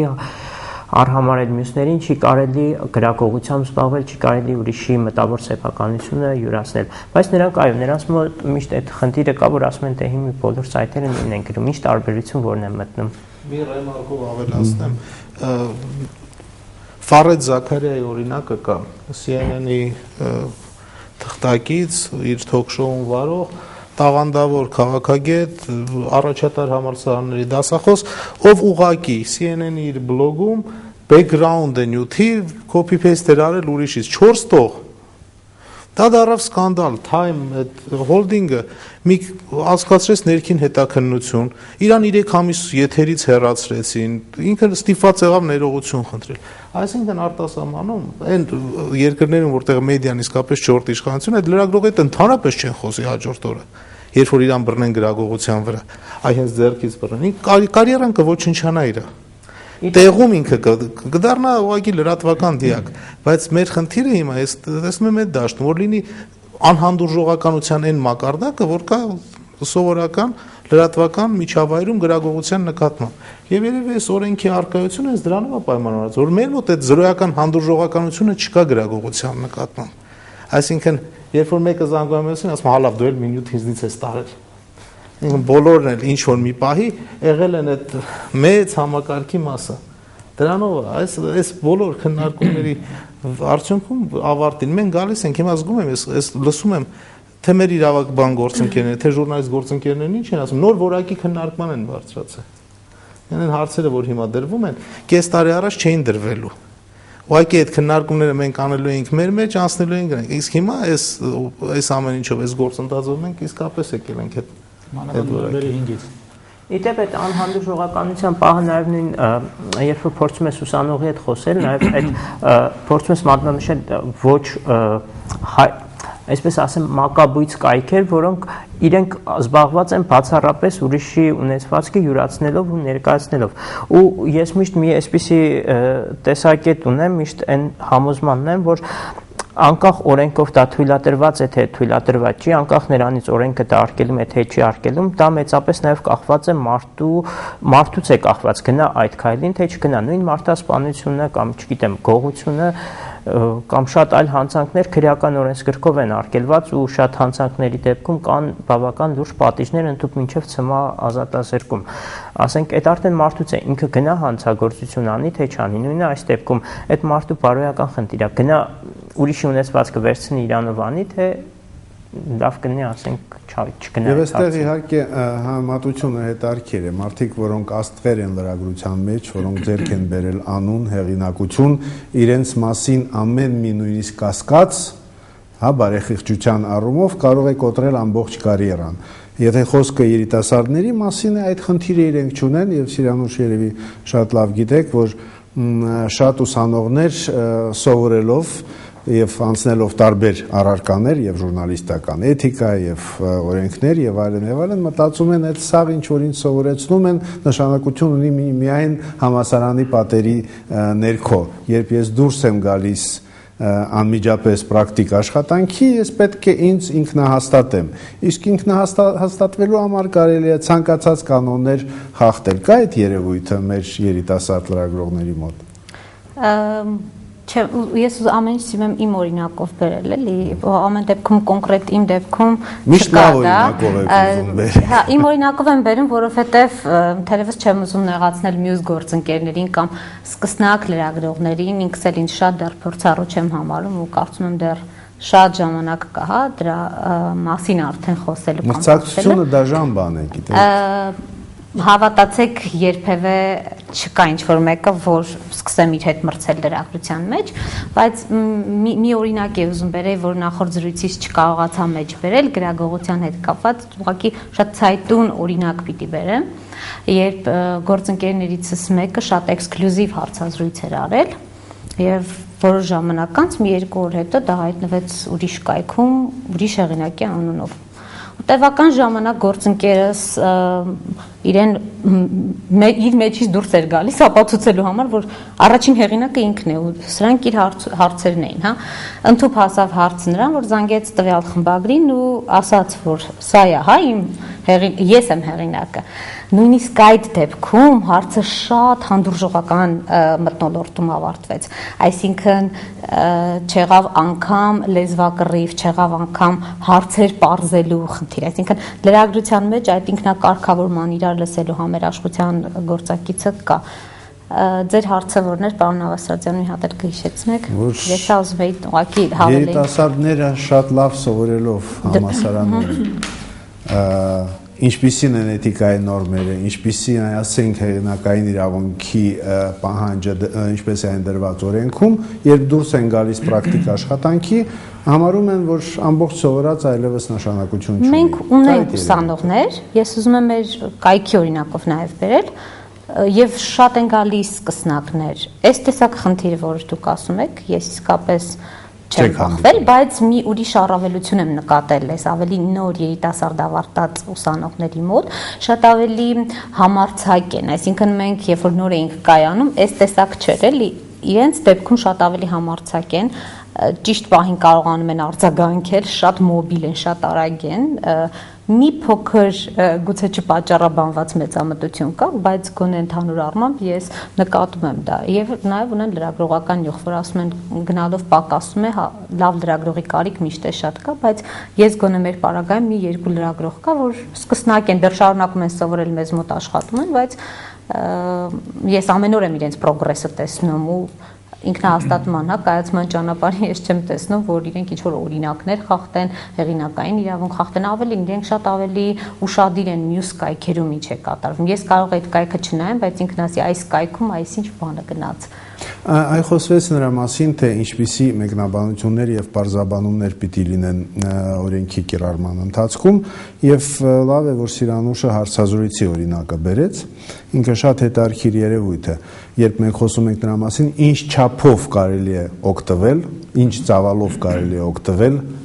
այլ նյութից։ Ասենք, մեծ հարցազրույց է, որտեղ կա մեկ սուր հարց եւ մեկ շատ հետաքրքիր պատասխան։ Եվ մեկ այլ լրագրող վերցնում է միայն դա, որպես հետաքրքիր նյութ, որպես հետաքրքիր լուր։ Փորձենք կոնկրետ օրինակի վրա քննարկենք։ Արա, ինչպես է գտնում, որ դեպքում լրագրողը իրավունք ունի օգտվել հարցազրույցի մի փոքր մասից, բայց շատ հետաքրքիր, շատ կարևոր եւ միգուցե հենց մեղն է ամբողջ նյութի։ Դե տեսեք, օրենքը տալիս է երկու կարգավորում։ Մեկը ասում է, որ չպետք է բացահայտի բուն իմաստը, միևնույն ժամանակ հարցազրույցը կարող է մեծ իմաստ ունի եւ տարբեր իմաստներ ունենալ։ Դու վերցնում ես մեկը։ Այո, դրա համար նաեւ կա երկրորդ կարգավորումը, որ լրացնում է միևնույն ժամանակ նպատակն արդարացնող ծավալով։ Արդեն պետք է տեսնել, թե հիմնական նյութի կոնտեքստը որն է։ Եթե հիմնական նյութի կոնտեքստին հարմոնիզացվում է միայն մեկ նախադասությունը, ապա նշանակում է նպատակն արդարացնող ծավալով։ Իսկ եթե արդեն կոնտեքստը շեղում է, գնում է արդեն վկայակոչված հիմնականում լրատվական նյութը, իմ կարծիքով, եթե դատան լինի, ես դատավոր լինեմ, կարող եմ ասել, որ նպատակն արդարացնող ծավալով չէր։ Հետևաբար նաև արդեն տանում է խախտում։ Սա իրավաբանի պատասխանն է։ Այո, ես իրավաբանորեն կարող եմ նայել նյութերին, այլ բան չեմ կարող ասել, բայց ուզում լրացնել մի լուրով, որ խոսվեց բարեփոխության մասին, մենք ունենք նոյեմբերի 5-ին նորություն, դա Սահմանադրական դատանի կողմից այդ հայտնի որոշումներ, որով ներմուծեց բարոյական վնասի դիմաց նյութական փոխհատուցման իրավունք հասկացությունը եւ 1 տարի հետո մենք ունենալու ենք դա արդեն կարգավորված, ուստի գրագողության դիմաց արդեն կարելի է պահանջել, այսպես ասած, հանրային պարսավանք, այսինքն բարոյական վնասը հասցրել, հետեւաբար պետք է վնաս նաեւ վճարես։ Ինձ թվում է դա զսպող ազդեցություն կունենա հեղինակային իրավունքի խախտման վրա անպայման։ Քրիստինա, դուք բան եք ուզում ասել։ Ես ուզում եմ ասել, որ նպատակն արդարացնող ծավալը ընդհանրապես չունի սահմանում միջազգային պրակտիկայում։ Չկա այդպիսի սահմանում, թե որն է նպատակն արդարացնող ծավալը։ Հիմնականում դա որոշվում է դատական կարգով։ Կարող է հոդվածի վերնագիրը, վերնագրի օգտագործումը համարվել նպատակն արդարացնող ծավալով օգտագործում։ Այսինքն որևիցե չափանիշ դրա համար չկա։ Սա կորոշի արդեն դատարանը։ Արամ, իսկ դուք ինչ վերաբերմունք ունեք եւ այդ հարցազրույցի եւ նաեւ վերնագրի օրինակը հետարքիր է։ Եթե վերնագիրը գյուտ է, բանաձևը չունեմ, անկեղծ ասած, իսկապես չունեմ այդ բանաձևը, որովհետեւ շատ սուբյեկտիվ երևույթի մասին ենք խոսում, որտեղ հարցազրույցը կարող է իսկապես ունենա մի մեղ, որը կարող է շատ հետաքրքիր լինի իմ լրատվամիջոցին կամ այլ լրատվամիջոցի, բայց ինքը իր ծավալը լինի տասնյակ կամ հարյուրավոր նիշեր, բառեր եւ մտքեր։ Ճիշտ ասած, այս հարցի պատասխանը իսկապես երևի դատական պրակտիկան կամ երևի ինքնակարգավորման պրակտիկան բերի, որովհետեւ եթե այդպիսի նախադեպ լինի, շատ հետաքրքիր կլինի քննարկել։ Քաղաքական բանաստեղծության արտատպումը, որը դե ամբողջությամբ է ոնց որ ոչ ամբողջությամբ չէր եւ քիչ նկարով չէր, որտեղ դրանք ատրիբուտներն են, առանձին մասեր էր եւ դա մեջբերում չէր։ Դա հենց ուղղակի այդ նպատակով օգտագործումներ ավելի նշանակում են նպատակն արդարացնող ծավալ, որտեղ դրանքից այլ հոդված չկար։ Կար միայն այդ արտատպված բանաստեղծությունը աղճատումներով։ Ես հիմա կխնդրեի մեր բանախոսներին անդրադառնալ եւս մեկ թեմային, որը շատ է քննարկվում հեղինակային իրավունքի համատեքստում, դա մամուլի տեսություններն են։ Հա, եւ կար մտահոգություն, երբ քննարկվում էր օրենքի փոփոխությունները, որ կարող է կիրառումը օրենքի որոշակի խոչընդոտներ ստեղծել մամուլի տեսություն անողներին, հա, տարբեր նյութերը ներկայացնելով նույն հրապարակման մեջ կամ նույն ռադիոհաղորդման մեջ։ Ինչպես է գտնում Քրիստին այդ խնդրի լուծումը օրենքի շրջանակներում։ Ես երևի թե էլի պիտի կրկնվեմ, եթե նորությունները իրենք հակիրճ ճշգրիտ նորություններ են ներկայացվում, այդ դեպքում սրանք որևիցե հեղինակային իրավունքով պահպանվող օբյեկտներ չեն եւ պահպանության կարիք չունեն։ Բայց եթե այստեղ կա վերլուծություն, մեկնաբանություն, ստեղծագործական տար եւ դնում ես մեկ մեծ ծավալի մեջ։ Այդ դեպքում արդեն դրա օգտագործումը հեղինակային իրավունքի խախտում կհամարվի։ Ցանկացած լրագրող ինքնուրույն պետք է ներկայացնի նյութը, այսինքն իր յուրօրինակ մոտեցումը պետք է ցուցաբերի դրա նկատմամբ։ Մամուլի տեսություն սարքելով ինքը նպատակ է հետապնդում արտացոլել օրվա մամուլի հիմնական բովանդակությունը։ Ինքը խնդիր չունի առանձին նյութի բովանդակության հետ։ Ես այս դեպքում ոչ մի խախտում չեմ տեսնում։ Ընդհանրապես որևէ մամուլի տեսություն ներկայացնող առամ։ Մեր համար մամուլի տեսությունը երկու տեսք ունի։ Մեկը այն ինչ կա դասական մամուլի տեսություն, որպես այդպեսին մի նյութ, որը արտացոլում է մամուլի տենդենսները։ Եվ երկրորդը ինչ կա իրականությունում, երբ որ մամուլի տեսությունը դառնում է մամուլի արտատպում կարճ լուրերի տեսքով առանձին վերցրած վեբկայքում։ Մենք գիտակցաբար չենք գնացել երկրորդ ճանապարհով երկու պատճառով։ Պատճառ առաջին դարձարկել կապիտալեն, ինչ արել են մեր գործընկերները, դա դարձնելով հանրային սեփականություն համարեցինք, որ այդքան էլ նպատակահարմար չի, մեր մամուլի տեսությունը փակ պրոդուկտ է եւ ինքը ուղարկվում է բաժանորդին, եւ երկրորդը, եթե գործակալությունը այնքան արագ ու այնքան օպերատիվ չի, որ 3 երեկոյան թերթի կողմից իմացած լուրը պիտի տպի առավոտը, ուրեմն այդ գործակալությունը անելիք չունի։ Այն տեսքով, որ հիմա կա մամուլի տեսություն ասածը մեր դաշտում, դա ուղղակի մամուլի առանձին լուրերի արտատպումն է այս կամ այն լրատվական ժապավենում։ Ես դեռ չեմ հանդիպել մի մամուլի տեսություն ասածի, որը համապարփակ ներկայացնի մամուլի տենդենսները։ Ազատություն ռադիոկայան է փորձում դա անել։ Թերևս որը իմ համար խիստ ընդունելի եւ հասկանալի է, որտեղ դա արդեն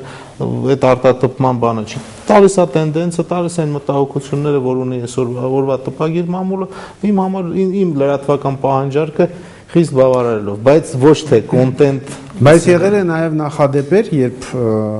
Մոսես, խնդրեմ, դուք կպատասխանեք հարցին, եղել է նախադեպեր, երբ թերթերի խմբագիրները, լրատվամիջոցների ղեկավարները պահանջել են մինչև մեր նյութերը օգտագործել մամուլի տեսությունում, մեզանից թույլտվություն ուզեք։ Համաձայն եմ, բայց գիտեք, օրինակ արդարացված է այդ պահանջը։ Դա միանշանակ պատասխան չեմ կարող տալ, որովհետև դա կապված է թե ինչ պայմաններում է դա իրականացվել, հա, օրինակ որպես եթե դա դասական մամուլի տեսություն է, որը արտացոլում է լրատվամիջոցների ամբողջ պատկերը օրվա։ Դասական ձևով վերցնենք, հա, հետևենք այդ օրինակին, ապա եթե տեսությունը արտացոլում է, ենթադրենք անոտացիա կամ վերնագիր, հա, որպեսզի ընթերցողը մեկնաբանություններով մեկնաբանությունը թե իրենն է, բարձր այդտեղ ես որից է խնդիր չեմ տեսնում։ Չնայած ձեզ ասեմ, որ ամբողջ զարգացած որոշ երկրներում, ինչպես եւ Հայաստանում, նորից փոփոխության համաձայն գոյություն ունի տեստ, որը կիրառվում է հասկանալու արդյոք կա խախտում թե ոչ։ Այս դեպքում մեր այդ նույն այդ 22.1 հոդվածն է, որտեղ նշված է, որ ինչպիսի հետևանք կարող է ունենալ սկզբնաղբյուրի հնարավոր ընթերցողների քանակի վրա եւ լրատվական նյութի օգտագործման ծավալների վրա բացասական ազդեցություն։ Այդ 2-3 այդ չափանիշները եթե համադրենք եւ փորձենք հասկանալ հետևանքները, դրանով իսկ կարելի է պարզել խախտում կա թե ոչ։ Մենք բավականին շատ հարցեր քննարկեցինք այս մեկ ժամվա ընթացքում եւ ես գտնում եմ, որ եւ պատասխանները եւ ամբողջ քննարկումը կարևոր կլինի ոչ միայն լրագրողների համար, այլ նաեւ մեր հեռուստադիտողների, մեր լսարանի համար, քանի որ հասկանալ ինչպես է աշխատում մամուլը կարևոր է բոլորի համար, նաեւ ընկալելու եւ օգուտ ստանալու լրատվամիջոցների աշխատանքից։ Մենք կհանդիպենք հաջորդ շաբաթ։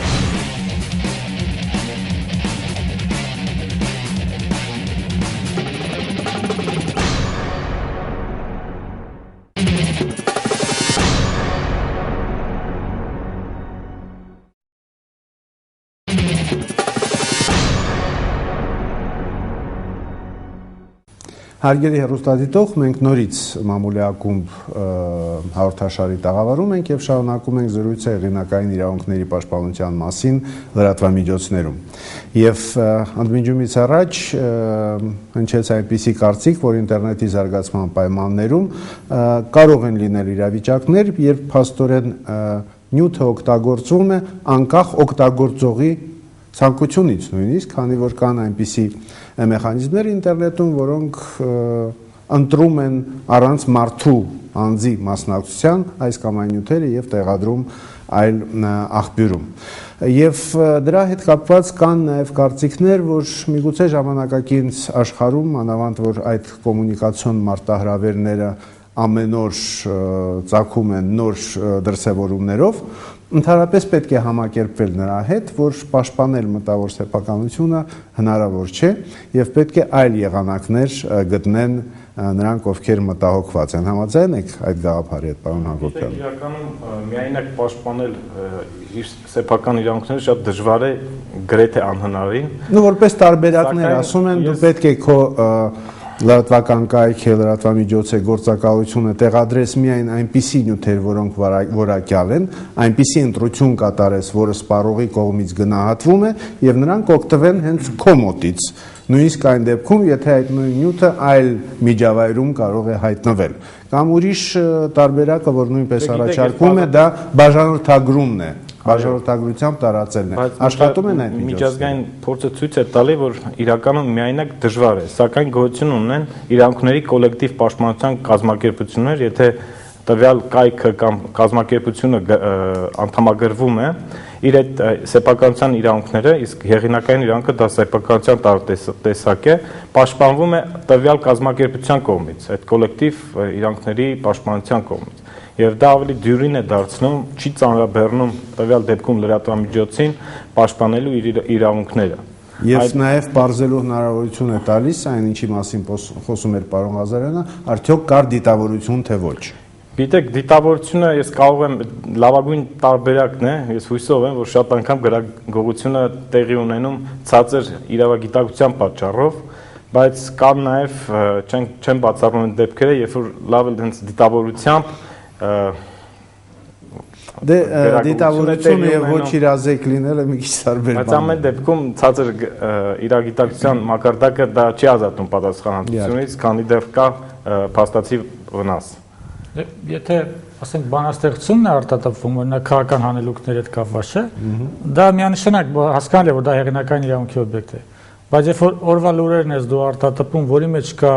հեղինակային իրավունքի տարեր, տարբեր տեղերում է սփռդում, սա արդեն դժվար է տարանջատել, եթե դա քո փոխարին ինտերնետն է անում։ Կամ նույնիսկ անձնավորությունը, այսպիսի նուրբ պահեր կա, որ ինձ թվում է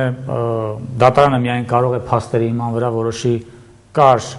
հիմք պատասխանատվության ենթարկելու թե ոչ, իսկ դրանից մեկը դիտավորությունն է։ Համաձայն եմ, բայց շատ դեպքերում բացառությամբ իհարկե այն նշված ընկերությունների, օրինակ Google-ի, շատ դեպքերում ընկերություններ կան, որ անգամ հետքը չես կարող գտնել։ Չի նշված պատասխանատուների անունները, չի նշված խմբագիրների, հեղինակի եւ անգամ եւ դրանից էլ խուսափել չես կարող։ Հոստինգը չեք կարող գտնել, հասկանաք, թե անդադության խնդիրը լուծելու համար պետք է հասկանաս որտեղ է այն գրանցված, որտեղ է այդ ընկերությունը գտնվում, որպեսզի համապատասխան հայտարարումով վիճարկես նման գործողությունը, հա, կանանց փոխհատուցում։ Քանի որ մի տեսակ համերաշխություն եմ տեսնում մեր մասնակիցների մոտ, ես ինձ թույլ կտամ ասել անունների, հա, ոչ թե ազգանունով դիմել։ Սիրանուր, տեսեք, այնպիսի երևույթ կա մեր տեղեկատվական դաշտում, ցանկանում ենք թե ոչ, որ առանձին խաղացողներ ունեն հատուկ հնարավորություն տեղեկություններ ստանալու այնպիսի, որոնք չունեն ուրիշները, հա, մի տեսակ առավելություն, չգիտեմ, եւ հատուկ իրավունքներ ունեն։ Եվ փաստորեն նրանք կարող են պաշտպանել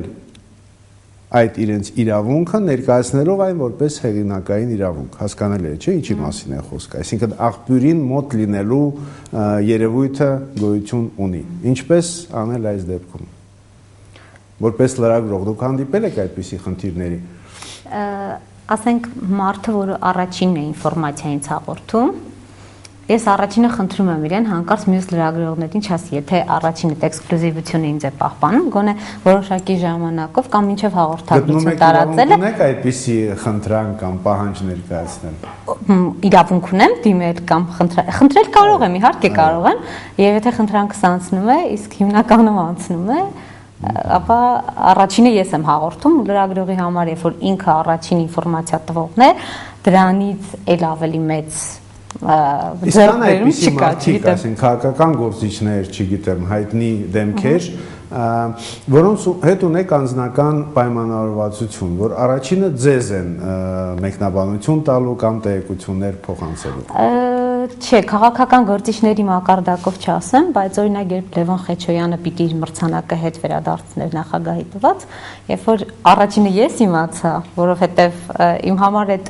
եւ հաճելի էր առաջինը տալը եւ սենսացիան էր մեծ, հա, հանրության համար։ Հետո իհարկե բոլոր կայքերը վերցրեցին լրագրին հղում տալով դրեցին, բայց առաջին աղբյուրը երբ որ դու ես տալիս, ուրիշ զգացողություն է։ Բայց ես միաժամանակ ված չզգացի, որ մյուս կայքերը վերցրեցին դրեցին, որովհետև միևնույնը նշեցին որտեղ էր աղբյուրը։ Այս դեպքում չգիտեմ, իմ համար մի քիչ խնդրահարույց է, էլի, բայց քաղաքական գործիչներ չկա, որ ասեմ, գիտեք, եկեք պայմանավորվենք, կան համակարգում մարդիկ, ովքեր իրենք գիտեն, որ այդ ինֆորմացիան ինձ կհետաքրքրի եւ զանգում են, առաջարկում են, այս տեսակ բան կա, հնարավոր է տպագրենք։ Եթե խմբագրի հետ համաձայնության են գալիս, անմիջապես, իսկ մեր դեպքում լրագրողը շատ ազատ է, չգիտեմ, մյուս լրատվամիջոցների դեպքում գոնե նույնը կա նաեւ երևի պետական մարմինների հետ, հա։ Այո, կա պետական մարմինների հետ կա։ Որոնք ունեն ընտրյալ լրագրողներ կամ ընտրյալ լրատվամիջոցներ եւ շատ կարեւոր է վստահությունը, լրագրողի նկատմամբ վստահությունը։ Իսկ դուք արդարացնում եք։ Չգիտեմ մյուսները, բայց կարծես թե դաշտում, չգիտեմ, ապացուցվել է, որ վստահություն կա իմ նկատմամբ, չգիտեմ։ Ինչպես։ Բոլոր լրագրողական դասագրքերը լրագրողին կոչ են անում լինել այնպեսին, որպեսզի իր շուրջ ձևավորվի վստահության մտքով։ Այսինքն վստահությունը ամենակարևորն է, չգիտեմ։ Երևույթը կարող ենք եւ այս կողմից նայել, եւ այս կողմից նայել։ Գիտեք, եթե խոսքը գնում է հանրային հնչեղություն ունեցող ինֆորմացիային եւ այնպիսի տեղեկություններին, որը փաստորեն հանրության սեփականությունն է առաջին հերթին կամ պետք է լինի։ Մեր պրակտիկան կարող եմ ասել։ Այստեղ ընտրողական վերաբերմունք պրեսի պրակտիկան կարող եմ ասել, մենք copy paste-ի հնարավորությունը ուղղակի փակեցինք, ասում են դուրդ փակվայի Արևանին գողնի ասա։ Ուրիշ տարբերակ էլ կա, բայց այդ տարբերակը լրատվամիջոցները գիտեն։ Բոլորը գիտեն, հնարավոր է ամեն ինչ ջարդել, ԿՀՎՀ-ի համակարգիչներն են բացում, բանկային հաշիվներ են թալանում։ Սակայն երբ որ մենք ունենք էքսկլյուզիվ այնպիսին, որը հանրային հետաքրքրություն է ներկայացնում, որը հանրության շահերից է, որ ունենան բոլորը, մենք ուղղակի նշում ենք բաց է հրապարակման համար եւ ցրում ենք բոլորին։ Բարեխիղճ եք վարվում տվյալ դեպքում, բայց կարող եք նաև բարեխիղճ չլինել։ Մենք ելնում ենք այն կանխավարկածից, որ որպես պետական լրատվամիջոց, որպես հարկատուների կողմից massամբ ֆինանսավորվող լրատվամիջոց, մենք նաև այդ պարտավորությունը ունենք, եթե այդ ինֆորմացիան կա հանրությանը իրազեկելու խնդիր կա, մեր գործընկերների հետ դա կիսել։ Դա ինչ որտեղ նաև ձեր առաքելությունն է, որպես պետական գործակալության, բայց կարող են լինել Արման, ես կուզենայի քո ինքնաբանությունը լսել, կարող են լինել մասնավոր լրատվամիջոցներ, որոնք ոչ պաշտոնական հատուկ հարաբերություններ ունեն նույն պետական մարմինների հետ, իշխանության ներկայացուցիչների հետ եւ չարաշահեն իրենց հեղինակային իրավունքի պաշտպանության հանգամանքը։ Չի ասի, որ միանշանակ այդպես է, ուղղակի նաև նույն պետական մարմինները ունեն իրենց սիրելի լրագրողները ու ոչ սիրելի լրագրողները, սիրելի լրատվամիջոցներ, ոչ սիրելի լրատվամիջոցներ։ Մի մասը պատրաստ է մեկնաբանություն տալ ցանկացած հեռախոսազանգի կամ էլեկտրոնային նամակի կամ բանավոր հարցման դեպքում, մի մասը անկախ ամեն ինչից, այսպես ասած, շատ չոր բլոկ է դնում քո առաջ կամ լավագույն դեպքում ասում եք գրավոր գրի ես 5 օրյա ժամկետում կպատասխանեմ կամ երբեմն էլ այնպիսի անհետեթ պատասխաններ են տալիս, որ նորից մի հատ էլ պետք է գրավոր գրես, նորից այսպես նորից խնդրես եւ այլն, այդպիսի քաշքշուկներ լինում են։ Մի փոքր ավելի օրինակ քաղաքական դաշտում մի փոքր ավելի հեշտ է, այսպես ասած, ինչ որ մարդկանց հետ լեզու գտնել այլ նրանց կամ մեկնաբանության կամ թեկուզ եւ նրանցից ինֆորմացիա ստանալու կամ լավատեղյակ աղբյուրների տեսքով կամ թեկուզ ամենահասարակ մեկնաբանությունը առաջինը ստանալու դեպքում լինում են կա այդպիսի պրակտիկա, եթե դուք ուշադիր եղել եք, օրինակ Ռոբերտ Քոչարյանը հիմնականում հարցազրույցներ է տալիս իր պաշտոնաթողությունից հետո Մեդիամաքս գործակալությանը։ Ես չեմ հիշում որևէ մի դեպք, երբ նա որևէ այլ լրատվամիջոցի այսպես հատուկ հարցազրույց տված լիներ։ Օրինակ, սա մի դեպք, որը նա մասնավոր անձ է տվյալ դեպքում պաշտոնապես եւ իրավունք ունի ընտրություն կատարել։ Նաև քաղաքական գործիչների մեջ կան մարդիկ, ովքեր իրոք մի լրատվամիջոցի առանձնացնում են կամ փորձում են նրա հետ աշխատել։ Դա մի քանի պատճառ ունի, ասենք առաջին պատճառը միգուցե հենց վստահության գործոնն է, որը ձևավորվել է լրագրողի ու տվյալ անձի մեջ տարիների կամ աշխատանքային այդ գործունեության ընթացքում։ Երբեմն եթե դա կիրառում ես առանց ինչ-որ չարաշահելու, առանց ինչ-որ այլ խնդիրների, դա նորմալ երևույթ է, իսկ եթե դա պիտի չարաշահվի եւ այլն, դա արդեն անթույլատրելի կան։ Պարոն Ղազարյան, հնարավոր գտնում եք նաեւ օրենքով եւ օրենքի կիրառմամբ, այդ հանգամանքը նույնպես հաշվի առնել, որ դեպքում ինչպիսի պարագայում, ինչպիսի բացառիկ իրավունքի հիման վրա փաստորեն խոչընդոտվում է տարածում ինֆորմացիայի կամ դժվարություններ են ստեղծում ինֆորմացիայի տարածման առումով։ Դա այլ կերպ ասում են լեգիտիմ նպատակ, ոչ թե օրենքով սահմանված, այլ լեգիտիմ։ Կան փաստաթղթեր, ասենք Եվրոպական կոնվենցիան, որտեղ այդ նպատակները շահադրված են, բայց մի քիչ ընդհանուր բնույթի։ Շատ բան մնում է օրենքի դաշտից դուրս, շատ բան մնում է էթիկա եւ բարեխոսության, չեմ ասում պրոֆեսիոնալ էթիկա եւ մարդկային բարեխոսություն։ Ասենք քիչ թվով լրագրողներ կդիմանան այն գայթակղության, ասենք նախաքննական գաղտնիքը չհրապարակեն։ Մի գործի, որ հանրային հետաքրքրություն ներկայացնում, հասկանալով, որ դրանով կողմերից մեկի շահին խփում են, ասենք դատավարության մասով, ասենք դուժողի, փաստաբան եւ այլն։ Մենք հիմա նման մի երևույթի վկա ենք, որ գնալով ավելի ագրեսիվ կերպով է մեդիան օգտագործվում, դեռ վաղ նախաքննության փուլում։ Երբ որ դեռ նախաքննության միջնամասում էլ չենք, չեմ ասում դատաքննություն չի սկսվել։ Նկատի ունեք Վարդան Պետրոսյանը։ Այո, Վարդան Պետրոսյանը պլյուս դրանից առաջ Սյունիքի մարզպետի հետ կապված գործը, չէ՞ որ այդ գայթակղությունը հրապարակել այդ վիդեոկադրերը իհարկե նախաքննականորեն չասեց, բայց վստահ եմ, որ դա նախաքննության գաղտնիք է, դա նաև նախաքննությանը հարվածել է ինչ որտեղ։ Չէ՞ որ ի վերջո հանրային շահը նաև պահանջում է, որպեսզի գործը արդարացի քննվի, իսկ եթե հանրության ճնշումը կա քննիչների վրա, այսպիսի ահռելի ճնշում, դա արդեն կարող է շեղել քննությունը։ Այնպես որ մենք գործ ունենք սովորական անձնական ամբիցիաների հետ, ունենք նաև պրոֆեսիոնալ բարեխոսություն, էթիկա եւ հետո նոր օրենքը։ Օրենքը չի կարող ամեն ինչ կարգավորել։ Նույնն էլ հեղինակային իրավունքի դաշտում։ Էլ չեմ ասում, որ ֆինանսական ֆակտորներ այստեղ կլինեն, որ ասենք որոշ լրագրողներ կամ փաստաբաններ այդպես են իրենց դրսևորում, այնպես որ խնդիրը շատ բարդ է եւ հետեւաբար միգուցե ինքնակարգավորումը վերջին հաշվով ավելի ճիշտ է, քան թե վերջին խոսքը, որ դատարաններն է տալ դատարաններին։ Դաշտը պետք է շատ ակտիվ լինի, որ ինքնակարգավորվի, մինչև ակտիվ չեղավ չի կարգավորվի։ Պարոն Հակոբյան, շատ է խոսում նաև նրա մասին, որ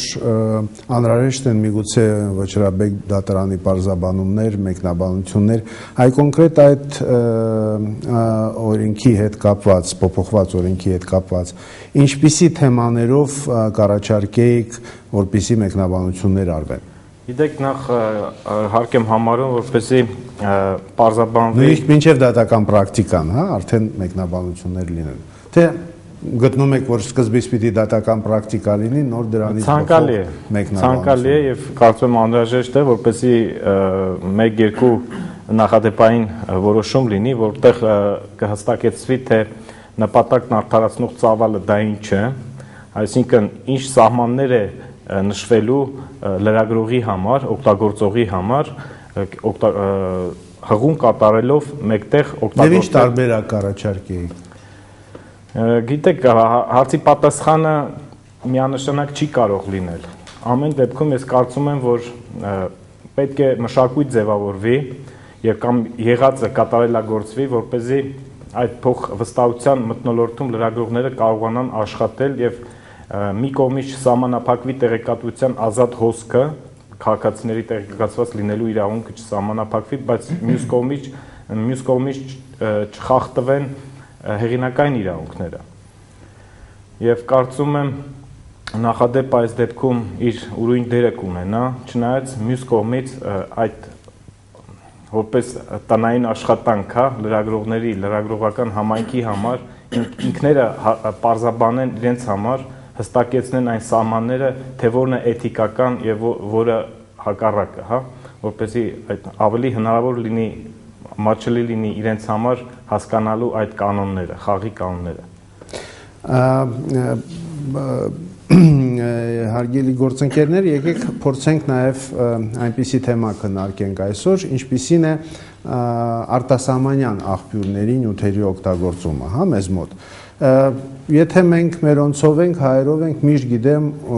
գիտենք ով ում գրպանն է մտնում, հա, ով ումից ինչ է գողանում։ Եթե խոսքը գնում է արտասահմանյան լրատվամիջոցների, արտասահմանյան աղբյուրների մասին, ապա իրենք շատ դեպքերում չեն էլ մտահոգվում ինչ է կատարվում Հայաստանում։ Այստեղ կա նաև այդ խնդրի մի այնպիսի նեղ հատված,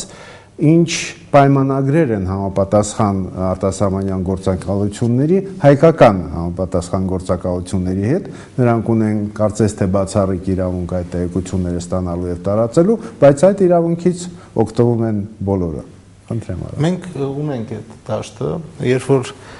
մեր գործընկերները հայտարարությամբ էին ու ցանկանում հանդես գային,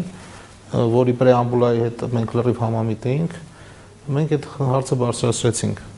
որտեվ Իտարտաս, ՌԻԱ Նովոստի, Սինխուա, Reuters, մի շարք ազգային գործակալությունների հետ Armenpress ունի ինֆորմացիայի ուղիղ փոխանակում։ Այսինքն մենք կարող ենք այդ տեղեկատվությունը իհարկե ոչ ամբողջությամբ չխախտելով իրանց իրավունքը հրապարակել եւ իրանք նույնը կարող են անել մեր ժապավենի հետ։ Այսինքն մենք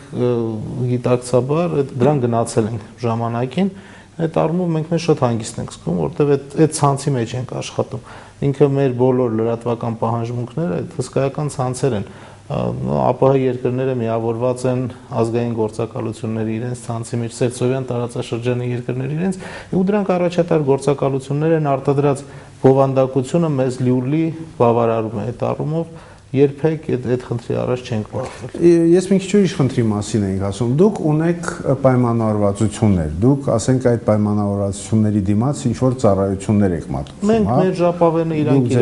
համադրելի ծավալով, բայց հանկարծ այդ նույն նյութը, որի համար դուք ունեք պայմանավորվածություն եւ ծառայություններ եք մատուցել, դնում է մեկ այլ լրատվամիջոց, որը այդ նույն հարաբերությունները, այդ նույն պայմանավորվածությունները չունի։ ինչպես անել։ Մեր խնդիրը պահպանեմ իմ գործընկերոջ շահերը, որ այդ արտահոսքը չգնա իմ լրատվական սկզբնախմբերում։ Copy paste-ի հնարավորությամբ փակելով, որոշ լուրերի բաժանորդագրության մեխանիզմով ուղարկելու, այսինքն այդ գործիքակազմը հարուստ է ու շատ տեխնիկական։ Արման, դուք նաև դաս եք տալիս համալսարանում, հա, ինչքան գիտեմ։ Համալսարանում չէ, բայց այո։ Եվ ինչքանով այդ թեման ընդհանրապես ուսանողներին, ապագա լրագրողներին հետաքրում է, ինչքանով կարելի է հենց ուսանողական տարիներից մարդկանց մեջ խորացնել հարգանքը ուրիշի մտավոր սեփականության նկատմամբ։ Կարծում եմ միանշանակ հնարավոր է իմ ուսանողներին, երբ որ ես հարց եմ տալիս, թե երեխաներին ինչ թերթ եք կարդում կամ ինչ կայքեր եք ինտերնետային, լրատվական ինչ կայքեր եք այցելում կարդում, կայքերի դեպքում միշտ նույն պատասխանն եմ լսել, ասում եմ, թե ինչ իմաստ ունի, մեկը բոլորը նույնն են, նույն տեղն է, կարծես նույն մարդը բոլոր կայքերում գրած լինի։ Այդ պատասխանը այս մի քանի տարին, արդեն 2-3 տարի անընդհատ այդ նույն պատասխանը սկզբում լսում եմ, հետո փորձում եմ բացատրել որոշ առանձնահատկություն, այսինքն որ եկեք մի փոքր եկեք մտեք ավելի լուրջ կայքեր, գուցե ուղղորդում եմ եւ այլն, եւ նրանց հենց ի սկզբանե փորձում եմ բացատրել, որ այդ գրագողությունը հասկացությունը արգելված է, որովհետեւ գրագողությունը արգելված է նաև բոլոր մամուլի էթիկայի կոդեքսներով եւ սա իմպերատիվ պահանջ է։ Օրինակ, եթե ինֆորմացիայի հավաքման, այսպես ասած, ճակերտավոր անազնիվ եղանակների, ասենք դիմակավորման մեթոդի դեպքում կարելի է ինչ-որ բացառություններ գտնել, ասենք հանուն հասարակության շահի եւ այլն, ապա գրագողությունը միանգամայն արգելված երևույթ է, ի սկզբանե իմպերատիվ պահանջ է։ Ուսանողները իրենք էլ են հենց սկզբից ես աշխատում եմ նրանց մեջ սերմանել այդ հարցը, սերմանել այն, որ չի կարելի ուղղակի արհամարել մյուսներին, չի կարելի գրագողությամբ զբաղվել, չի կարելի ուրիշի մտավոր սեփականությունը յուրացնել։ Բայց նրանք այո, նրանց մոտ միշտ այդ խնդիրը կա, որ ասում են, թե հիմա բոլոր սայթերը նույնն են գրում, ինչ տարբերություն որն եմ մտնում։ Մի ռեմարկով ավելացնեմ, Ֆարեդ Զաքարիայի օրինակը կա, CNN-ի թղթակից իր թոքշոուն վարող, տաղանդավոր քաղաքագետ, առաջատար համալսարանների դասախոս, ով ուղղակի CNN-ի իր բլոգում background-ը նյութի copy paste էր արել ուրիշից 4 տող։ Դա դարավ սկանդալ, Time այդ հոլդինգը մի հասկացրեց ներքին հետաքննություն, իրան 3 ամիս եթերից հեռացրեցին, ինքը ստիպված եղավ ներողություն խնդրել։ Այսինքն արտասահմանում այն երկրներում, որտեղ մեդիան իսկապես չորտ իշխանություն է, այդ լրագրողի հետ ընդհանրապես չեն խոսի հաջորդ օրը, երբ որ իրան բռնեն գրագողության վրա, այ հենց ձեռքից բռնեն, կարիերան կոչնչանա իր։ Տեղում ինքը կդառնա ուղղակի լրատվական դիակ, բայց մեր խնդիրը հիմա ես տեսնում եմ այդ դաշտում, որ լինի անհանդուրժողականության այն մակարդակը, որ կա սովորական լրատվական միջավայրում գրագողության նկատմամբ։ Եվ երևի այս օրենքի առկայությունը հենց դրանով է պայմանավորված, որ մեր մոտ այդ զրոյական հանդուրժողականությունը չկա գրագողության նկատմամբ։ Այսինքն, երբ որ մեկը զանգում է ասում, հալավ դու էլ մի նյութ ինձնից ես տարել։ Բոլորն էլ ինչ որ մի պահի եղել են այդ մեծ համակարգի մասը։ Դրանով այս բոլոր քննարկումների արդյունքում ավարտին մենք գալիս ենք, հիմա զգում եմ, ես լսում եմ թե մեր իրավաբան գործընկերները, թե ժուրնալիստ գործընկերներն ինչ են ասում, նոր որակի քննարկման են բարձրացել։ Այն հարցերը, որ հիմա դրվում են, կես տարի առաջ չէին դրվելու։ Ուղղակի այդ քննարկումները մենք անելու ենք մեր մեջ, անցնելու ենք գրանք։ Իսկ հիմա այս ամեն ինչով, այս գործընթացով մենք իսկապես եկել ենք այդ մանավանդ 5-ից։ Իդեպ այդ անհանդուրժողականության պահը նաև նույն երբ որ փորձում ես ուսանողի հետ խոսել, նաև այդ փորձում ես մատնանշել ոչ այսպես ասեմ մակաբույց կայքեր, որոնք իրենք զբաղված են բացառապես ուրիշի ունեցվածքը յուրացնելով ու ներկայացնելով։ Ու ես միշտ մի այսպիսի տեսակետ ունեմ, միշտ այն համոզմանն եմ, որ անկախ օրենքով դա թույլատրված է, թե թույլատրված չի, անկախ նրանից օրենքը դա արգելում է, թե չի արգելում, դա մեծապես նաև կախված է մարդուց է կախված, գնա այդ քայլին, թե չգնա, նույն մարդասպանությունը կամ չգիտեմ, գողությունը կամ շատ այլ հանցանքներ քրեական օրենսգրքով են արգելված ու շատ հանցանքների դեպքում կան բավական լուրջ պատիժներ ընդհանուր մինչև ցմահ ազատազրկում։ Ասենք այդ արդեն մարդուց է ինքը գնա հանցագործություն անի թե չանի, նույնը այս դեպքում այդ մարդու բարոյական խնդիր է, գնա ուրիշի ունեցվածքը վերցնի իրանով անի, թե լավ կլինի ասենք չգնա։ Եվ այստեղ իհարկե համատությունը հետարքեր է, մարդիկ, որոնք աստղեր են լրագրության մեջ, որոնք ձեռք են բերել անուն, հեղինակություն, իրենց մասին ամեն մի նույնիսկ կասկած, հա, բարեխիղճության առումով կարող է կոտրել ամբողջ կարիերան։ Եթե խոսքը երիտասարդների մասին է, այդ խնդիրը իրենք չունեն, եւ Սիրանուշ երևի շատ լավ գիտեք, որ շատ ուսանողներ սովորելով եւ անցնելով տարբեր առարկաներ եւ ժուրնալիստական էթիկա եւ օրենքներ եւ այլն մտածում են այդ սաղ ինչ որ ինձ սովորեցնում են նշանակություն ունի միայն համասարանի պատերի ներքո, երբ ես դուրս եմ գալիս անմիջապես պրակտիկ աշխատանքի, ես պետք է ինձ ինքնահաստատեմ, իսկ ինքնահաստատվելու համար կարելի է ցանկացած կանոններ խախտել, կա այդ երևույթը մեր երիտասարդ լրագրողների մոտ։ Չէ, ես ամեն ինչ սիրում եմ իմ օրինակով բերել, էլի, ամեն դեպքում կոնկրետ իմ դեպքում չկա օրինակով եք ուզում բերել։ Հա, իմ օրինակով եմ բերում, որովհետև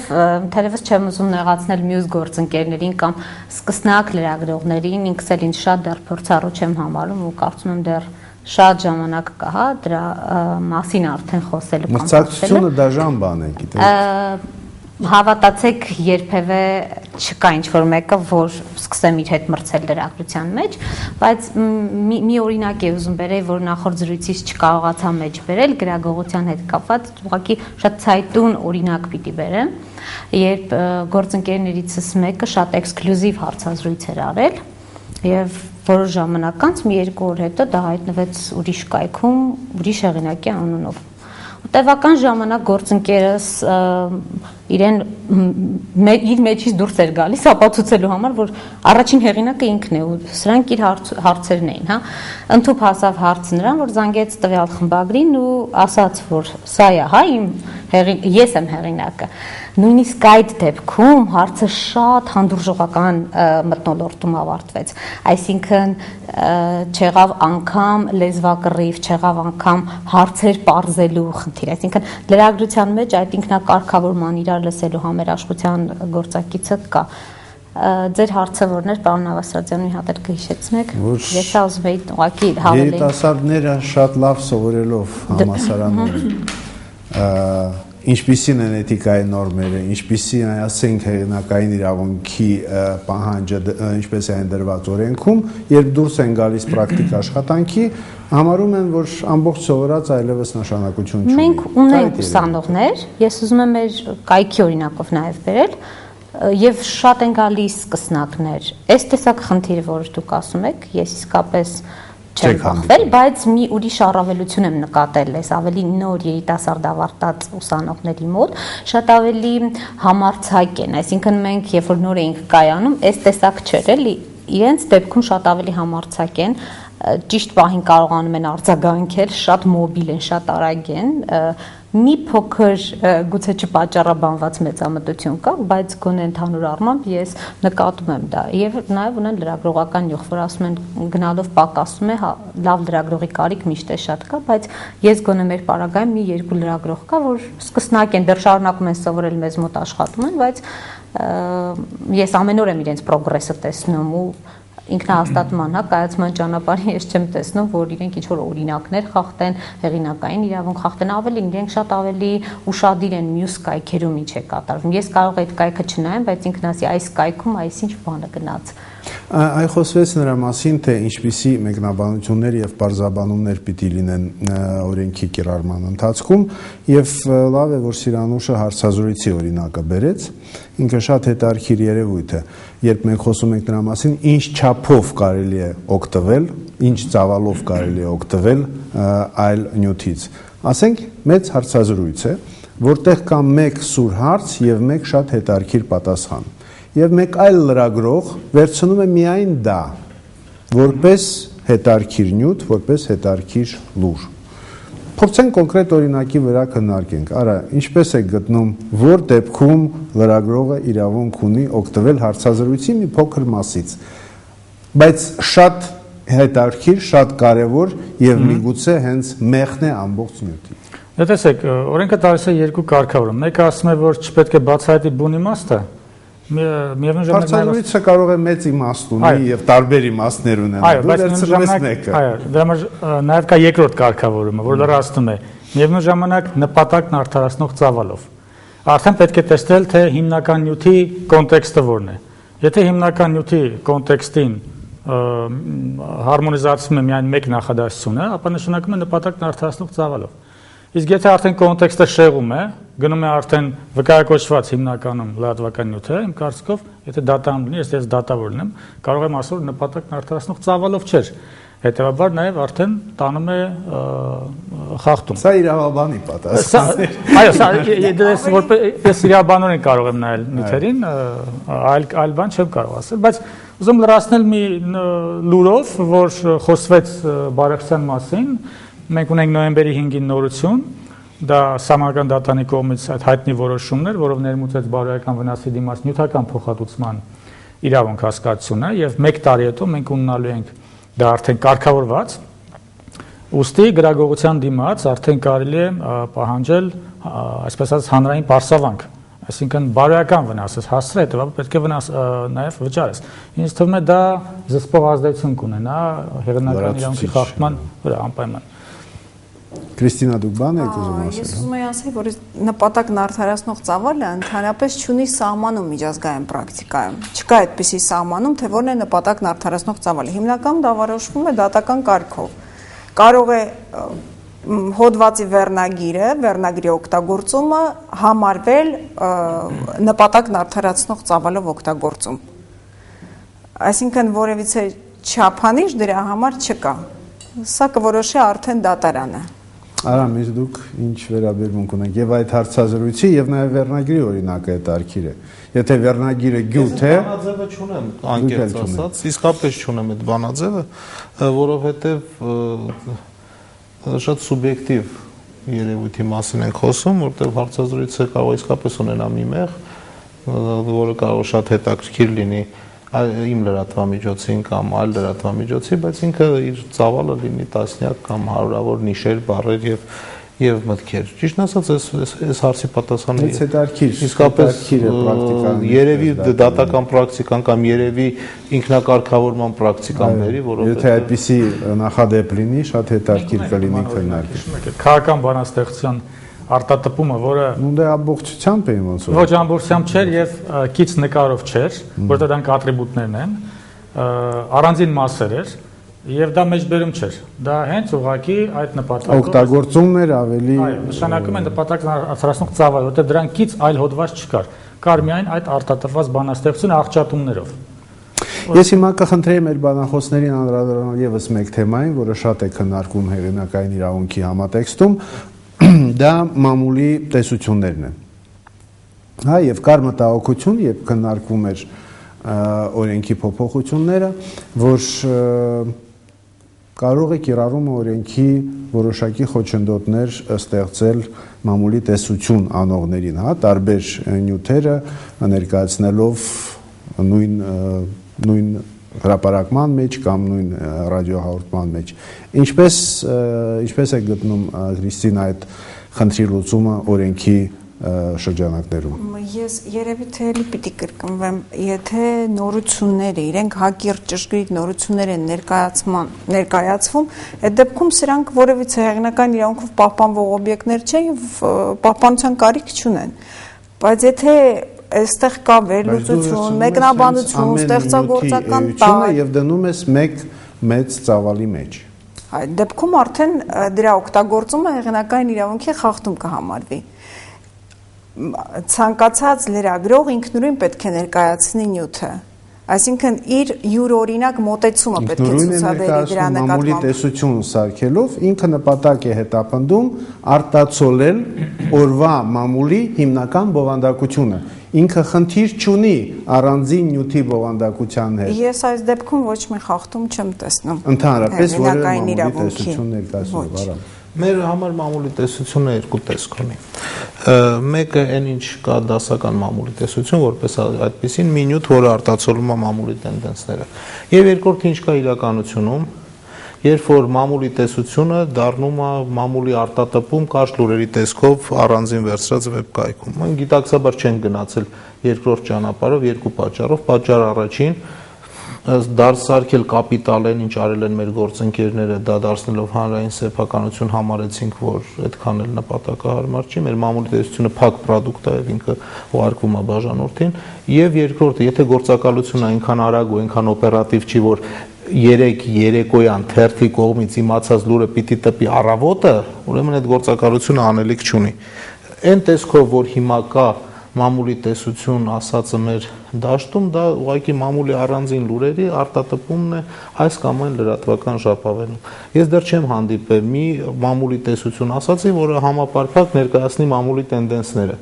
Ազատություն ռադիոկայանը փորձում դա անել։ Թերևս որը իմ համար խիստ ընդունելի եւ հասկանալի է, որտեղ դա արդեն այդ արտատպման բանը չի։ Տալիս է տենդենսը, տալիս են մտահոգությունները, որ ունի այսօրվա տպագիր մամուլը, իմ համար իմ լրատվական պահանջարկը խիստ բավարարելով, բայց ոչ թե կոնտենտ։ Բայց եղել է նաև նախադեպեր, երբ Մոսես, խնդրեմ, դուք կպատասխանեք հարցին, եղել է նախադեպեր, երբ թերթերի խմբագիրները, լրատվամիջոցների ղեկավարները պահանջել են մինչև մեր նյութերը օգտագործել մամուլի տեսությունում, մեզանից թույլտվություն ուզեք։ Համաձայն եմ, բայց գիտեք, օրինակ արդարացված է այդ պահանջը։ Դա միանշանակ պատասխան չեմ կարող տալ, որովհետև դա կապված է թե ինչ պայմաններում է դա իրականացվել, հա։ Օրինակ, որպես եթե դա դասական մամուլի տեսություն է, որը արտացոլում է լրատվամիջոցների ամբողջ պատկերը օրվա։ Դասական ձևով վերցնենք, հա, հետևենք այդ օրինակին, ապա եթե տեսությունը արտացոլում է, ենթադրենք անոտացիա կամ վերնագիր, հա, որպեսզի ընթերցողը հասկանա, մեկնաբանություններով եթե իրենն է, բարձր այդտեղ ես որից խնդիր չեմ տեսնում։ Չնայած ես ասեմ, որ ամբողջ զարգացած որոշ երկրներում, ինչպես եւ Հայաստանում, նորից փոփոխության համաձայն գոյություն ունի տեստ, որը կիրառվում է հասկանալու արդյոք կա խախտում թե ոչ։ Այս դեպքում մեր այդ նույն այդ 22.1 հոդվածն է, որտեղ նշված է, որ ինչպիսի հետևանք կարող է ունենալ սկզբնաղբյուրի հնարավոր ընթերցողների քանակի վրա եւ լրատվական նյութի օգտագործման ծավալների վրա բացասական ազդեցություն։ Այդ 2-3 այդ չափանիշները եթե համադրենք եւ փորձենք հասկանալ հետևանքները, դրանով իսկ կարելի է պարզել խախտում կա թե ոչ։ Մենք բավականին շատ հարցեր քննարկեցինք այս մեկ ժամվա ընթացքում եւ ես գտնում եմ, որ եւ պատասխանները եւ ամբողջ քննարկումը կարևոր կլինի ոչ միայն լրագրողների համար, այլ նաեւ մեր հեռուստադիտողների, մեր լսարանի համար, քանի որ հասկանալ ինչպես է աշխատում մամուլը կարևոր է բոլորի համար, նաեւ ընկալելու եւ օգուտ ստանալու լրատվամիջոցների աշխատանքից։ Մենք կհանդիպենք հաջորդ շաբաթ։